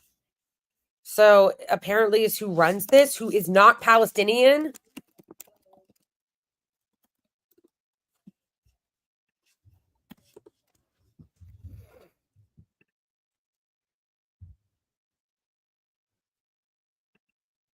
This is the guy, apparently. Jersey. I was born in Brooklyn, New York. I actually attended yeshiva. Okay, so apparently he's like an ex-Zionist Jewish guy from New York and Jersey. Why are you the head of Palestine News Network, bro? I just think that's weird. Why are you the head of it? Like, I'm not saying that anti-Zionist Jews or anti-Zionist, I don't know, Gentiles, whatever, can't fund like or found a, pro-Palestinian network. I'm not saying that. But what I am saying is, why would you call it that? By calling out Palestine News Network, it makes it seem, at least to me, that it is run and that it was created and run by Palestinians from Palestine. You know what I mean? It just seems weird. And so I saw that and I was like, that's kind of strange. But I didn't think that much of it because I thought, okay, sure, that doesn't really sound like something Palestinians would say, but whatever. Like, maybe they're American. And then I'm like, wait, no, it's an American guy who is not even Palestinian. And then people started posting, yeah, actual Palestinians don't condone what he says or what he does. And then I saw that he tweeted,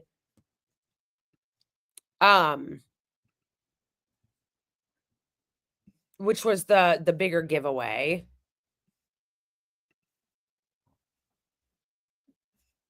Was this. He wrote smoking a Bebus pack, which is like with a laughing emoji and smoke, like mocking the little redheaded children that, as I'm sure you know, if you've been on social media, they've been pushing propaganda out before for days and days and days. And I thought, okay, oh, I'm on the wrong one.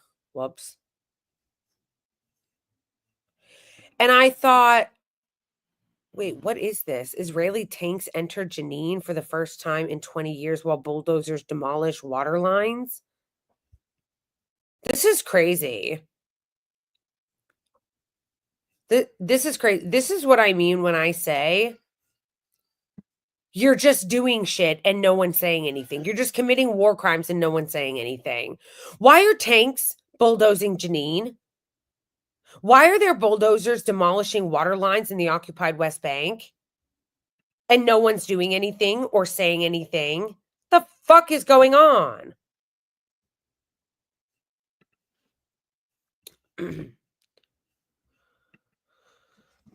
Anyway, when this guy wrote that about those kids, which the Zionists have been doing nonstop propaganda on behalf of in order to try to refacilitate more bombing campaigns against Palestinians, they've been using it.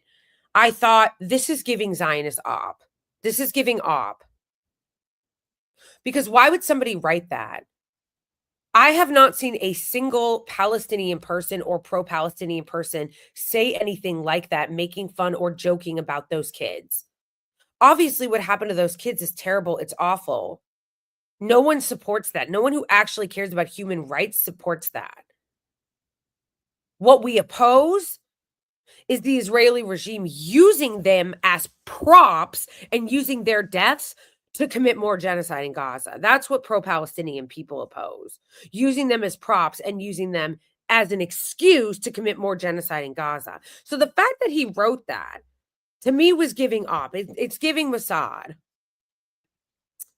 And then I saw in the comments that a bunch of people were calling it out. A bunch of Palestinian people wrote blocked. Somebody wrote, you need to stop this. Who's Palestinian? And they just wrote laughing emojis. Yeah,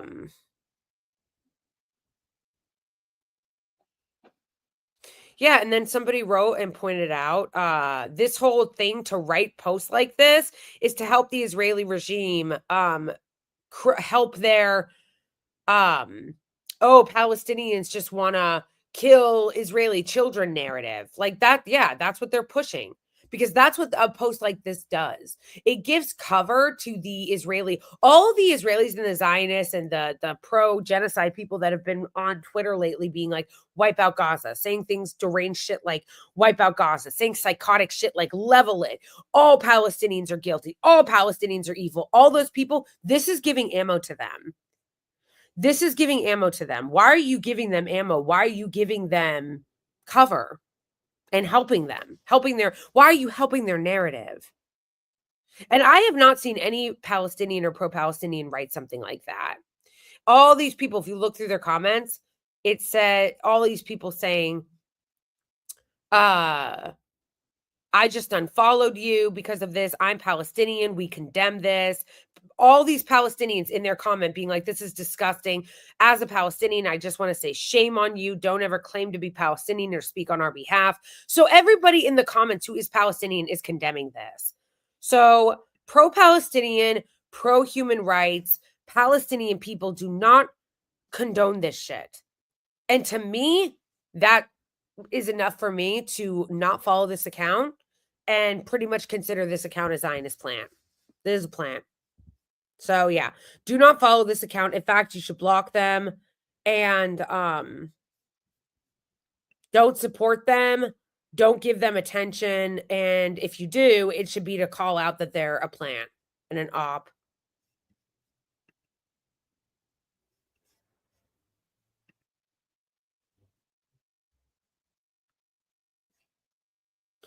But this is what I mean, folks. This post has so much engagement on it, but my Apartheid post doesn't. So I'm going to need some of the people that come here and give me tons of engagement on these posts to engage with the Apartheid one. Thank you. Yeah, okay, so that's crazy.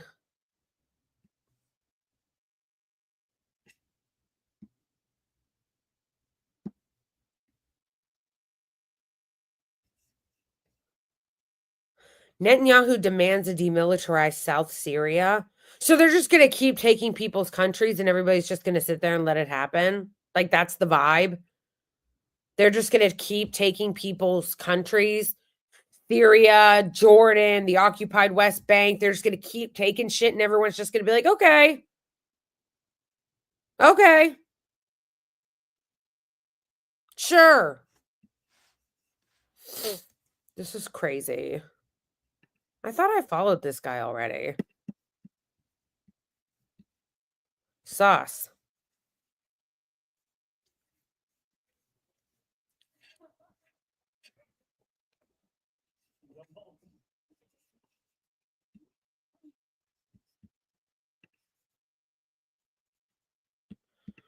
Right, and it's deranged and it's war crimes and no one like the fact that everybody's just sitting back and letting it happen is crazy.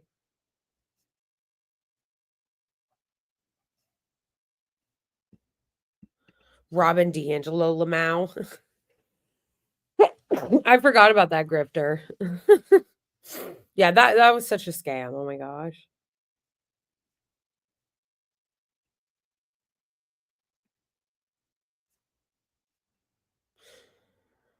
Yeah, so accounts like that, accounts like the quote unquote Palestine News Network are just there to smear and hurt the Palestinian cause. So just be very weary of that. That accounts like that, they are just meant to hurt Palestinians. They're meant to hurt the Palestine cause and the pro-Palestine movement.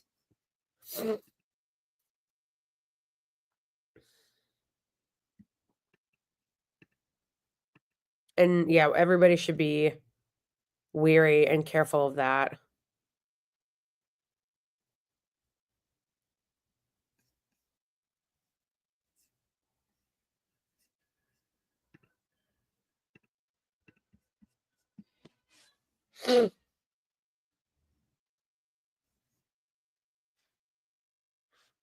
As Israel ramps up its case, to displace and or slaughter all the remaining people in Gaza, Ethan Decline is planning a family trip. Oh my gosh, to show how free and multicultural it is. Oh my god.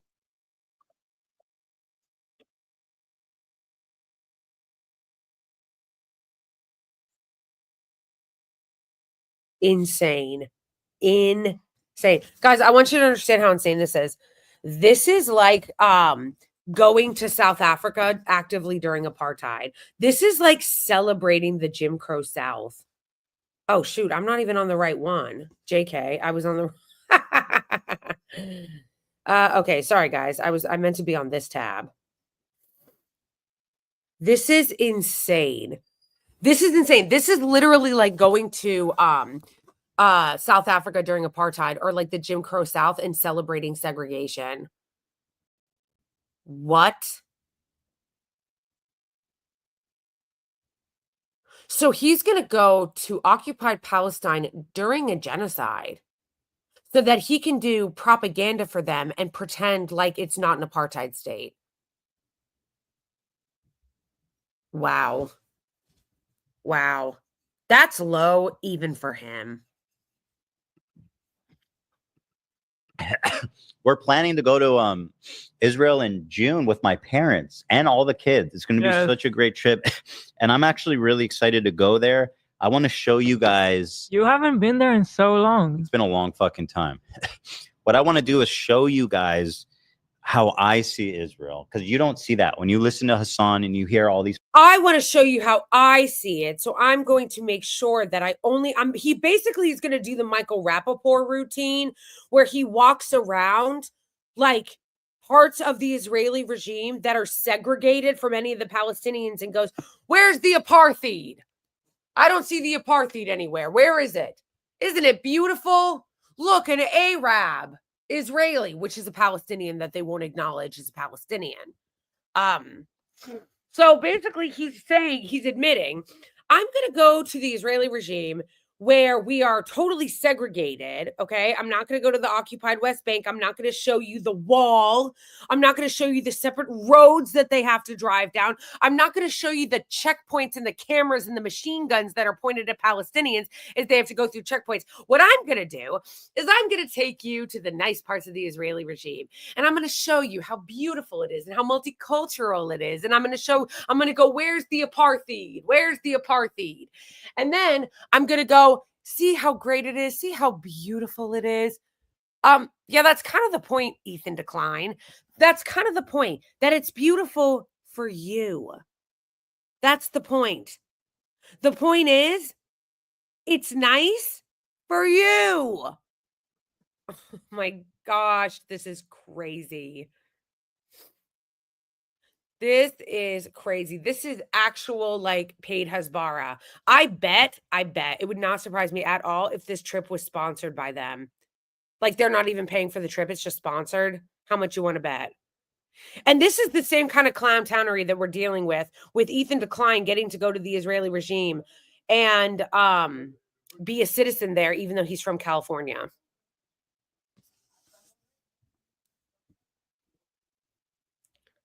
This is crazy.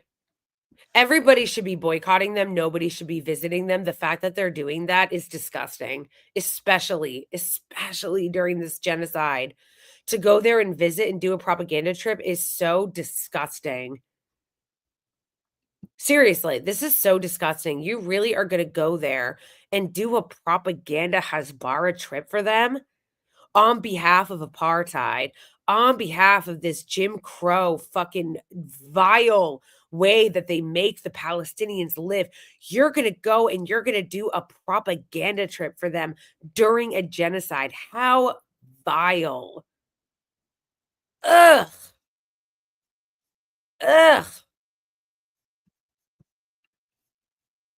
These fucking like mega lefties talking about it like it's some super racist, like crazy, like Jim Crow style of society. Literally. Like, I can't wait to show you guys.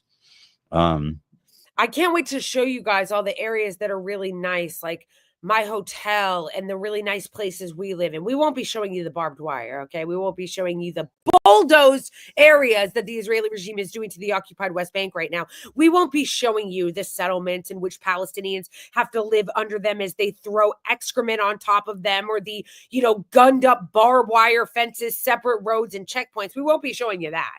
No, we won't be showing you that. We'll be showing you the nice areas where the free people get to live, Yeah, I'm pretty sure that when white people hung around this Jim Crow South, they didn't hang around the parts that showed where the black people were being segregated and treated like shit.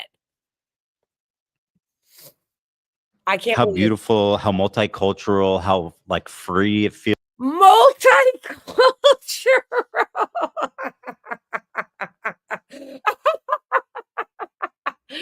Multicultural. It's literally a Jewish supremacist ethno state. That's what it is, by law. By law. How is this? Be fucking serious right now. How did he say how free? Wait. Free it feels for people, or just finish the sentence, Ethan. Finish the sentence. How free it feels to who? To who? How free it feels to who?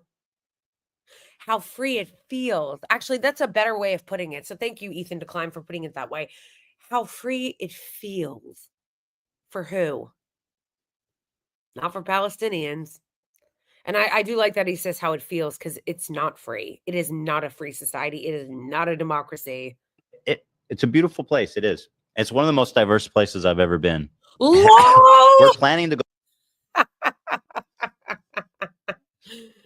Imagine being like, see, this is the gaslighting that I can't handle. Because, at least when you're talking about the Jim Crow South, they were openly racist, okay? Openly racist. We're like, nah, okay? We don't want to live near black people. Tweet. Like, that's how, like, the Jim Crow South was, okay? Segregation today, segregation tomorrow, and forever is how they rolled there. But what I can't handle about Zionists is that they lie and say that they're diverse and multicultural. That's not a thing. You're not diverse. You're not multicultural. It's literally an apartheid state. Legally, it is a segregated state. Palestinians living there have literally no rights. They are occupied. You don't get to say that you live in a free society as you're standing on the necks of those that you must oppress in order to live there. You only get to feel free because you have chained them. You only get to feel free when you're in the Israeli regime because you have put them behind barbed wire. It feels free. What a joke. What a joke. Yes, they are openly racist against the Ethiopian Jewish population there as well. They've cut it down a little bit. They haven't been as out and proud about it as they usually are because they need to recruit more of them for the military. Because so they're running out of people.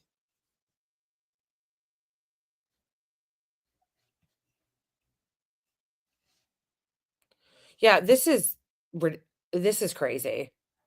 Like the fact that he felt comfortable to say that for real is next level.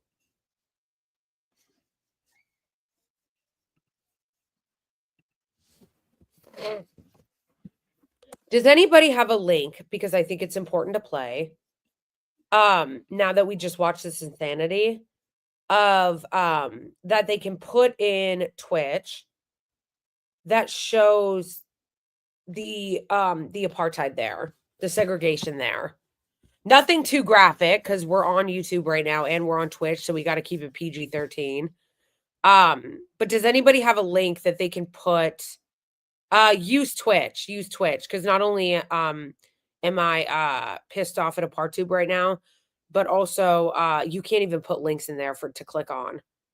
So if you guys have a link that is PG-13, can't be too graphic, that shows the apartheid, that does a synopsis is what I'm saying. Nothing like we can't watch like a whole long documentary right now about it. I know there are documentaries about it, but if somebody has like a 5 to 10 minute clip of that shows the apartheid that happens in Palestine, can you put it in the Twitch chat?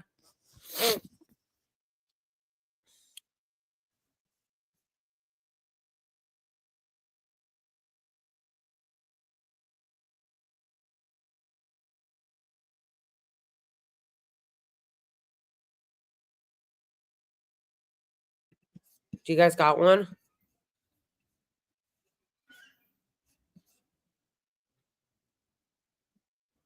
Do you guys have a link?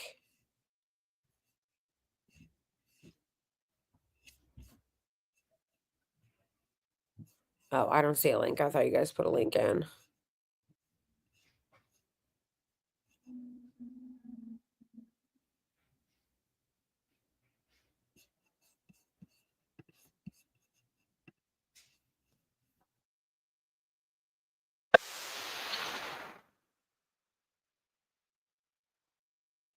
Yeah, this is a good one. I've seen this before. Oh,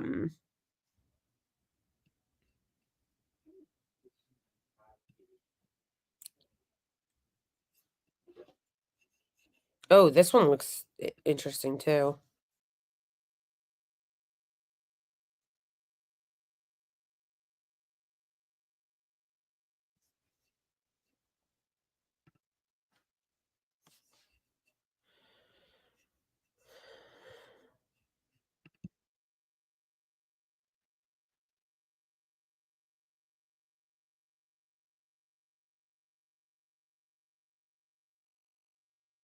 Occupied West Bank. Now let's watch this one. I saw this one on the side. It's called How Israel Automated Its Occupation in Hebron. Which I'm pretty sure you can correct me if I'm wrong, you guys. Hebron is in the occupied West Bank, right?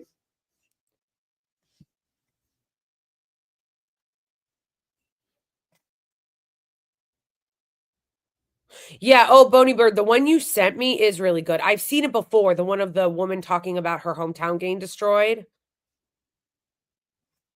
Okay, so let's watch this for a little, guys. And I want everybody to keep in mind who is joining that this is what Ethan Decline is calling so great and free. This is what he's calling great and free, okay? I'm going to start making my smoothie as we watch this. You guys know I got to take all my crazy pills.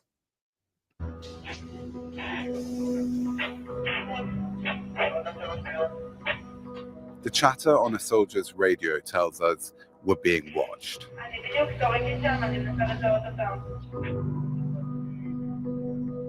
Hebron is a place of religious significance, which makes it a magnet for some of Israel's most extreme settlers, Jewish communities who've illegally taken over Palestinian homes.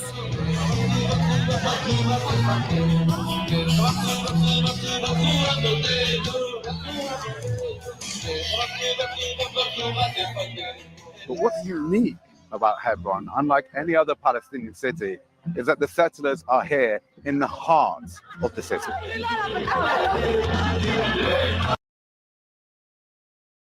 One of the things that's so enraging about this is just the way that they get rid of the way they get away with these injustices. Because imagine, like, if you were in the United States, if just like somebody walked up to your house and just took it. No recourse, no ability to call the police, no property rights. They just took your house. What? Like, it's actually enraging, the entitlement. Robert Martin. Oh, I'll save this. Hold on, let me grab that link. The Robert Martin link. Yeah, okay.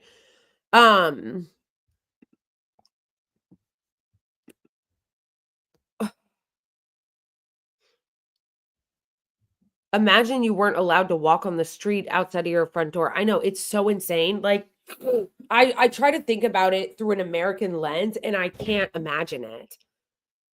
Like, I can't imagine it. It's actually so enraging to me that a cent of my money goes to these people. It's so enraging to me. Like, this is how you treat people? This is how you treat people.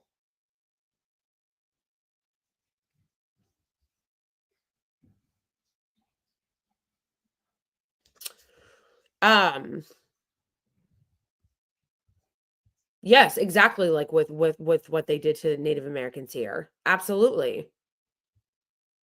And watching this shit play out with my money is enraging. And just how they're so disrespectful, they're so entitled.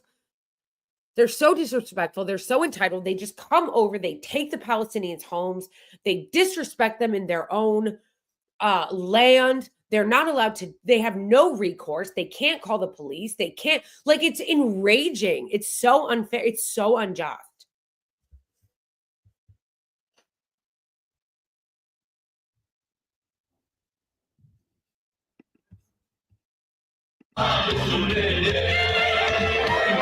Today is the Jewish holiday Purim, and the settlers are celebrating arm in arm with Israeli soldiers. Palestinians in Hebron are some of the most heavily monitored and controlled people on the planet. In the military surveillance laboratory that is the occupied territories, Hebron is ground zero.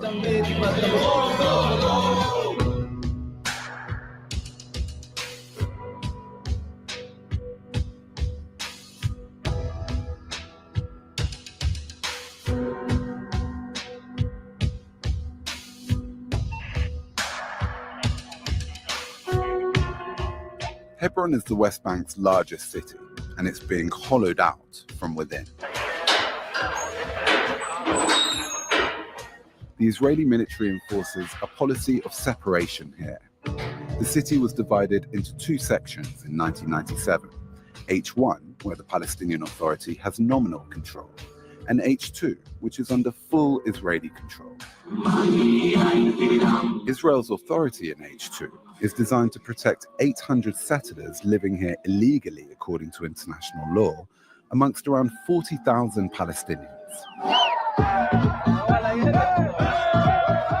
One of those settlers happens to be Itamar Ben-Gvir, who has been convicted of inciting anti-Arab racism and supporting a terrorist group. He is now Israel's Minister of National Security. LOL. Literally LOL. Like, you're literally a convicted terrorist, and now you're the national security head? Is this a joke? Is this a joke? This is... It's actually blood boiling. Like, it makes me so fucking mad. To safeguard the settlers, Hebron's sacred old city is under military lockdown. Some parts of H2 have been designated sterile, that's the official term, areas where Palestinians are forbidden. Over the years, the locals have seen the environment around them transformed, inch by inch, house by house, checkpoint by checkpoint. This is just so disgusting and so vile. And it's so disgusting and vile that we prop this up.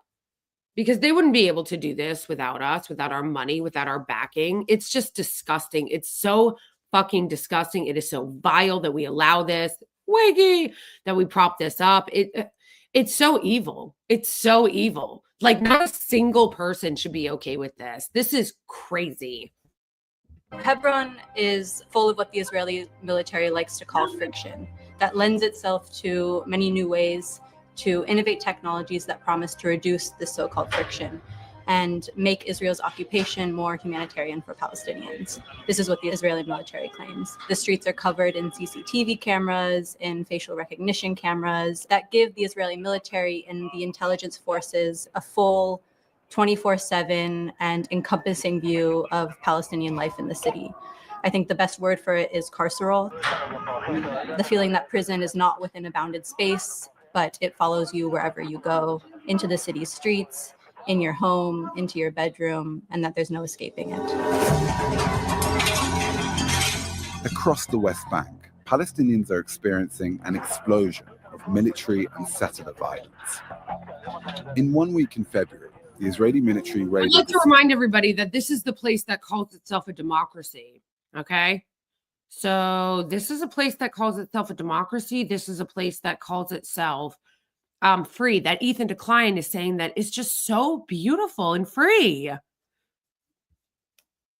Thank you, old Boney Bird, shouting this out. Yeah, this is the free, beautiful society Ethan Decline speaks of. City of Nablus, killing 11 people.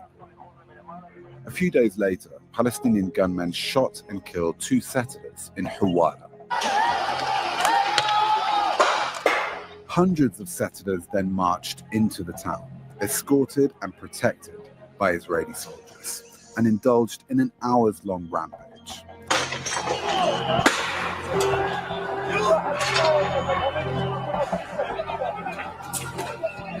It would be so, like, I can't imagine, like, how they have to live. Like, it's so awful, and it's so upsetting to think about the fact that we fund this and we prop this up, because it's like, I can't imagine living like this. I can't imagine it. Like, they live in a constant state of terror and surveillance, and there's no one there to protect them. They don't have any civil rights. They don't have voting rights. They don't have any rights under the law. All of the military is on the side of the IOF is on the side of the settlers. So they have no recourse.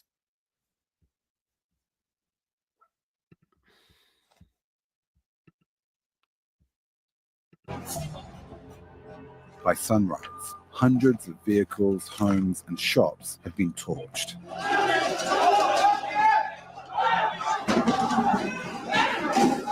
Over the last 5 years, the number of settler attacks against Palestinians has risen by almost 200%. In Hebron, they happen almost every day.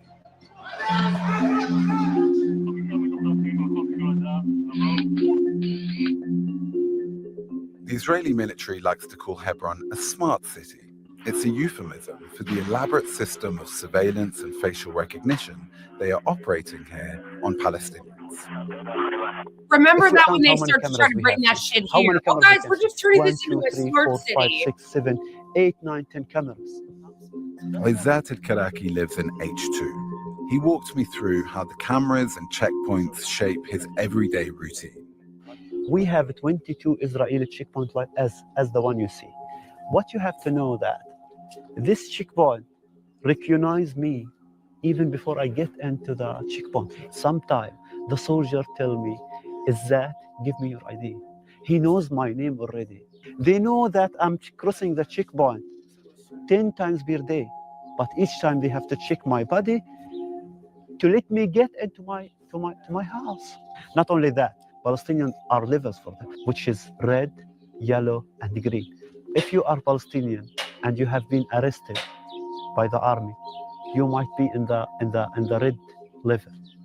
For example, if you are known to them and they know you resist the occupation, you might be like, in the yellow.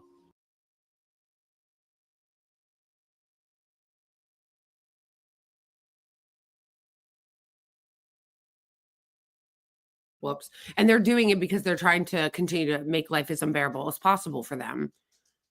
That's why. They know, as he said, they know his name. What is the point of this humiliation ritual and harassment campaign? It's to make it unlivable for them, hoping that they'll leave. Yeah, it's terrifying.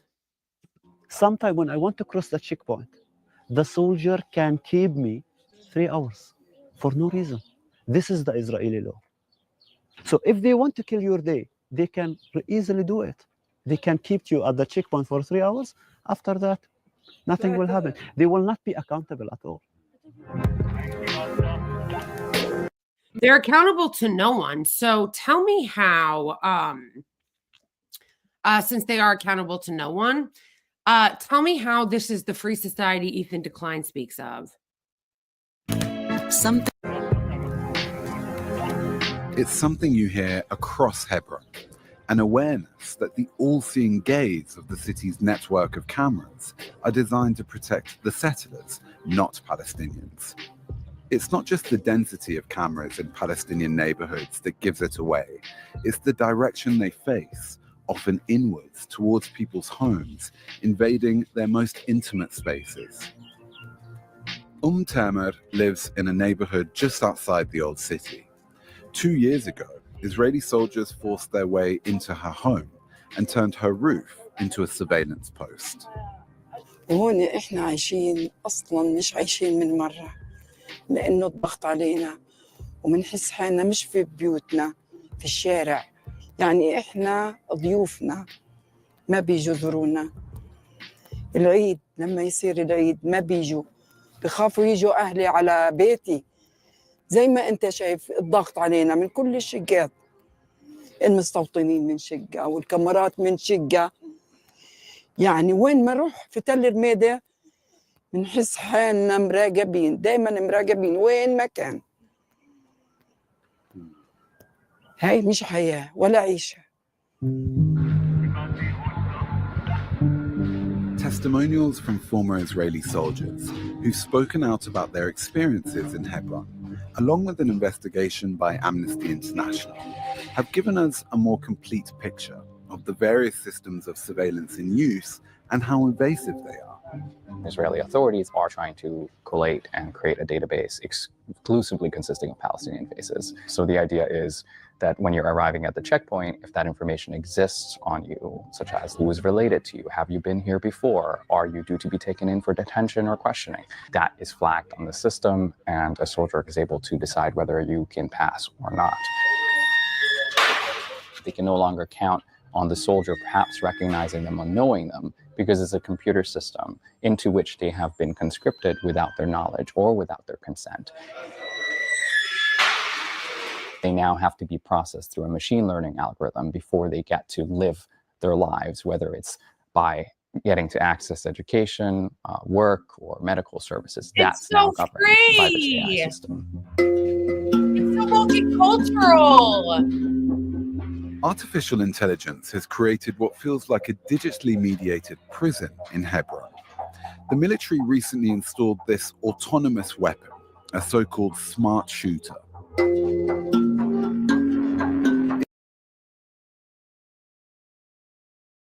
Stop right there. That is terrifying. That is terrifying. A smart, like, Can you imagine? This is psychotic. This is psychotic.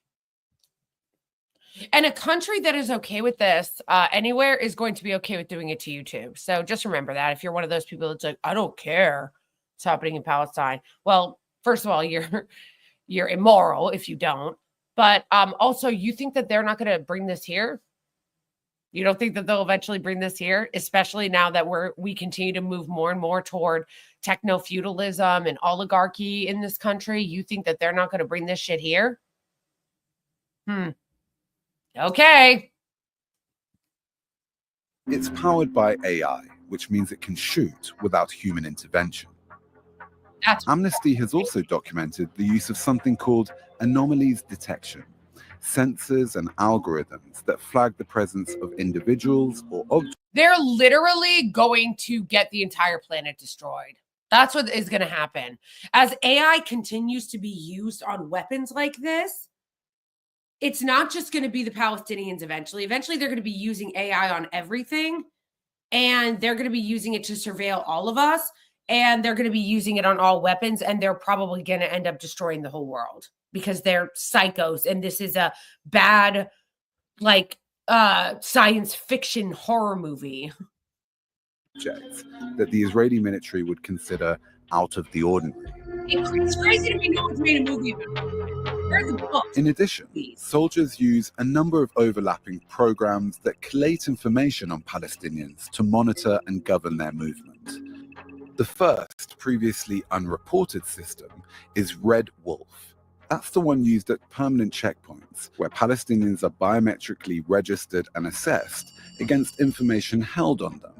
Soldiers teach Red Wolf by pairing new faces with IDs and other biographical information.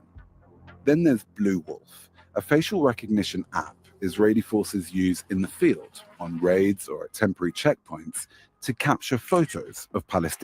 This is insane and should be illegal. Like how they are doing this to all of these Palestinians without their consent. And you want to call this a democracy, a free society? They actually have the nerve to call this a democracy. Like, they're like, yeah, it's a democracy. Ethan declined. Oh, it's beautiful. It's so multicultural and free. Seriously? This is a joke? You're literally scanning people's biometric data without their consent.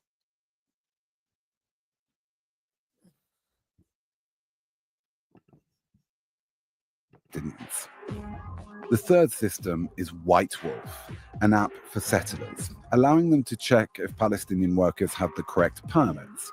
It gives the settlers access to confidential government data. Connecting all of this is Wolfpack, a database that aims to build a profile of every Palestinian in the West Bank, including information like a person's name, where they live, their family members, car license plates, and whether they are wanted or not. According to testimonies from veterans, Israeli soldiers are even incentivized to compete with one another over who can collect the most data and photos of Palestinians. It's just one of the ways the occupation here in Hebron is being gamified. This creates an idea that Palestinians are just objects out there waiting to be photographed, and that may help your unit to reap some form of reward, but is ultimately leading to dehumanization of an entire racialized group. The Israeli military refuses to confirm its use of facial recognition.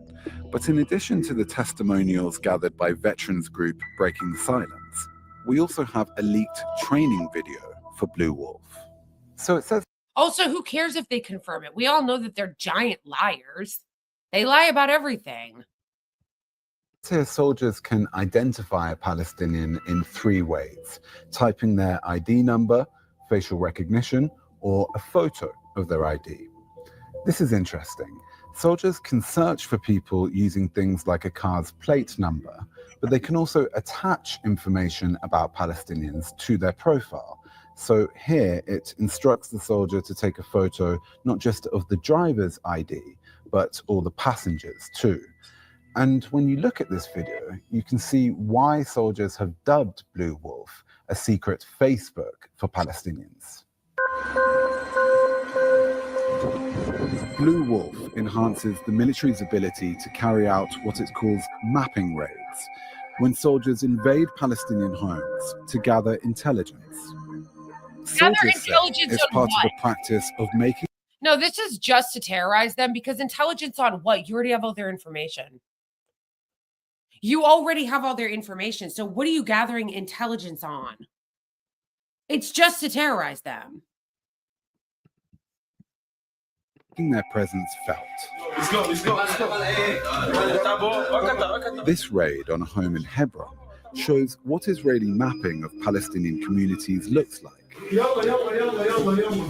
Around a dozen children, still half asleep, forced to line up to have their photos taken illegally by soldiers. Awful!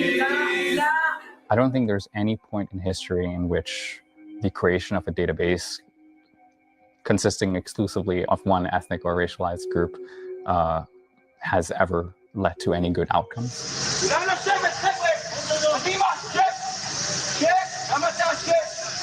We are dealing with something that we have recognized as apartheid. And in this context, the creation of a database exclusively for Palestinians to stop them from entering particular spaces, to stop them from being able to live fulfilling lives, to stop them from being able to access family and medical services.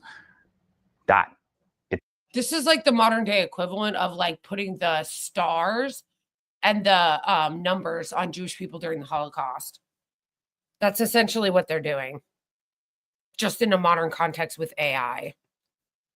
Itself is sort of re-entrenching the form of apartheid that we've been witnessing over many decades. It's creating a sort of a digital racial hierarchy.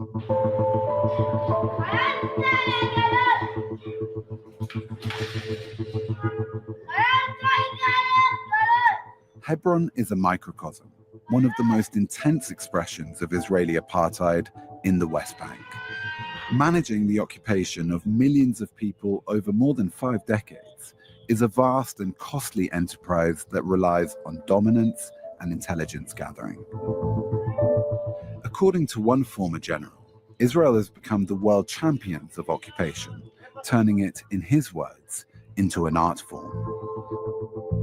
Surveillance is really the occupation's bread and butter. In the mind of Israeli military leadership, Palestinians across the West Bank and East Jerusalem present a security threat to an expanding settler movement. And so to contain this so-called security. Okay, so basically this is the other thing that I can't handle about these terrorists, okay? Basically, all they have to do is claim that what they're doing is for their security and they get away with anything. Like, that's all they've got to do. Oh, it's for our security. Oh, we're terrorizing these people. We're taking photos of them without their consent. We're scanning them with AI and doing all this illegal shit to them and human rights violations. But our security, we're scared. We're scared. It's for our security. It's like, wait. So what you're saying is your security, for your security, that you must terrorize these people and treat them like animals for your security. And for your security in a place where you're illegally squatting. So it'd be like if somebody came into my apartment, raided my apartment, took all my stuff, and then set up shop here and pointed a gun at me in my own apartment because they said they were feeling insecure in my apartment as they raided it and stole my shit. You're illegally there and squatting and taking other people's shit and then pointing guns at them and saying you're the threat in your own home to my security, even though it's not my house.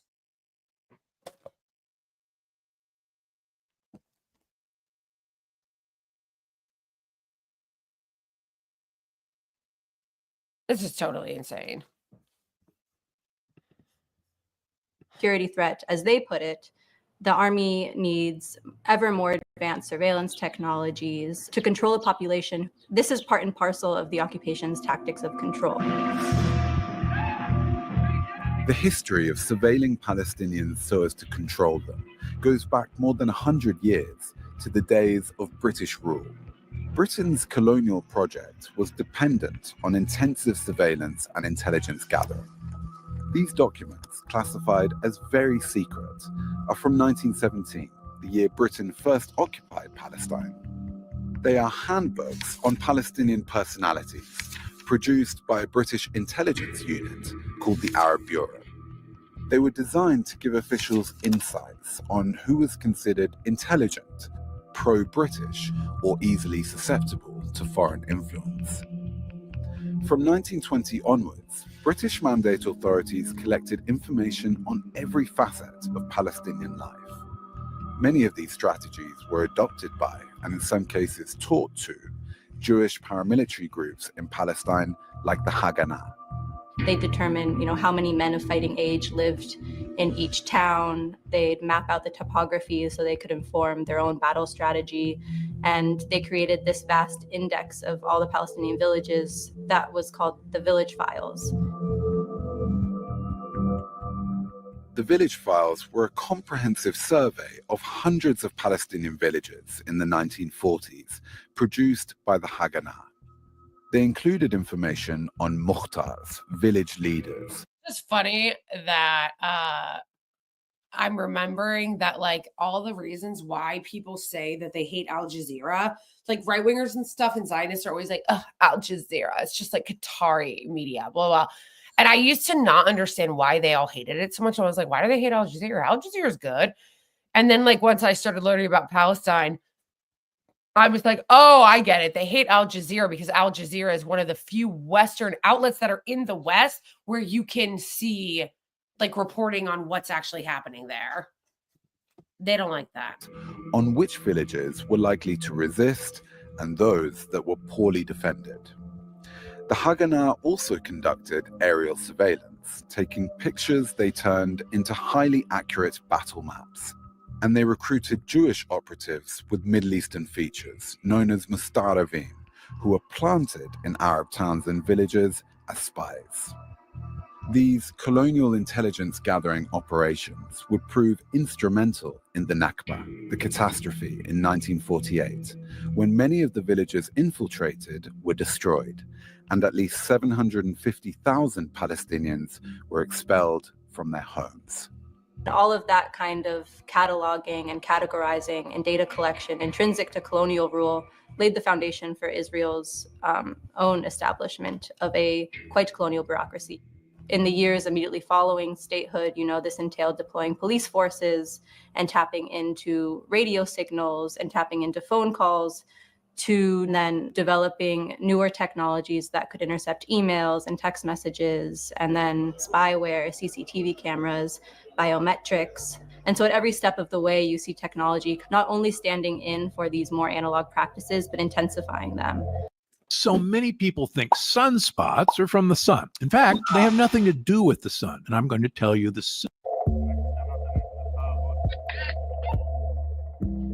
The surveillance being conducted by the Israeli military is only one half of the story. Palestinians know there are two systems that watch over them. We have one for the soldiers and one for the settlers. The settlers who are living here in Hebron, they have their own security camera system. It's not connected to the army. For me, settlers has power more than the military itself. Usually the settlers give order to the soldier, not to the opposite. At this moment, I felt that we are facing settlers by ourselves. No one is here to protect us from those people. Throughout the occupied West Bank, illegal settlements dominate the hilltops, and some of the security systems are operated by the settlers themselves.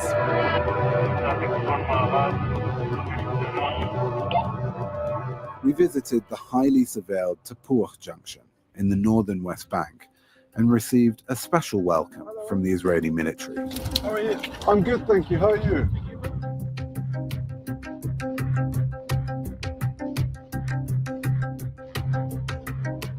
In areas like this, it can be difficult to tell which cameras belong to the military and which are run by settlers. We know about the existence of settler cameras at this junction, installed far beyond the boundaries of the settlements because of who funded them. Not the Israeli state, but an American organization called the One Israel Fund. The settler organizations have really deep pockets, predominantly in North America. So the One Israel Fund is a really good example of this. They're an organization that was set up in the 90s to transfer money from the United States to settlements in the West Bank. This just shows you how full of shit all of the American presidents have been, who have pretended to care about international law and been like, yeah, we oppose the settlements. We know it's against international law. Really? Because if you really oppose the settlements, you wouldn't be allowing for hundreds of millions or billions of dollars to go into these illegal settlements, bitch. Like, what a joke. What a joke. Just look at it. We can go up with the drone, see the whole area, search down the terrorists in the area. And the One Israel Fund has recently, sent drones with infrared cameras that settlers will use to monitor Palestinian villages. There's reports of settlers using those drones to follow farmers as they take their flocks to eat and pasture and scare away goats and totally disrupt Palestinians' own ability to make money and make a living off of their livestock. Recently, the One Israel Fund has sold cameras to settlements that they're putting up in highly trafficked junctions across the West Bank. So the fact that the settlements can put up their own cameras far away from their own jurisdiction and use that information to bolster their own security apparatus just demonstrates how much the Israeli military is collaborating with settlements and using settlers as a way to really outsource the occupation to other forms of policing that are subjected to even less regulation and oversight than the Israeli military is. We asked the Israeli military for an interview on their use of surveillance in the occupied territories, but they declined. They did tell us, however, as part of the fight against terrorism and the efforts to improve the quality of life for the Palestinian population, the IDF conducts routine security operations. Naturally, we cannot comment on the IDF's operational capabilities in this context. With the Israeli military unable or unwilling to speak, we got in touch with a former Israeli general with experience in the West Bank. He spoke with us on the condition that we hide his identity. When you collect a lot of data, you can accurately control the human terrain. You need a lot of intel in order to counter terrorism. And it enables you to do so while you separate between the bad guys and the majority of the population. This is the main rationale. And there is a lot of tension between basic human rights or privacy and kind of military occupation. Definitely, in some places like Hebron, there is a huge complexity because of Jewish settlements that are embedded in a Palestinian.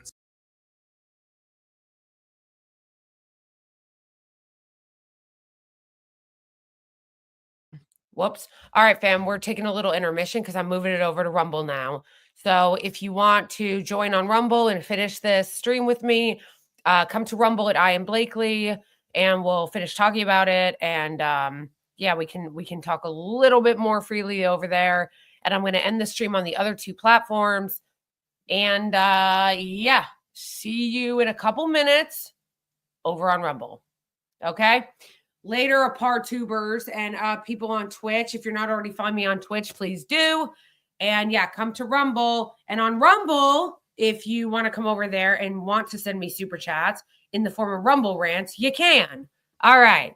Love you guys. The link is right here. Old Boney Bird has it in the link. And in Twitch, right here. Okay. So, yeah, see you in a minute.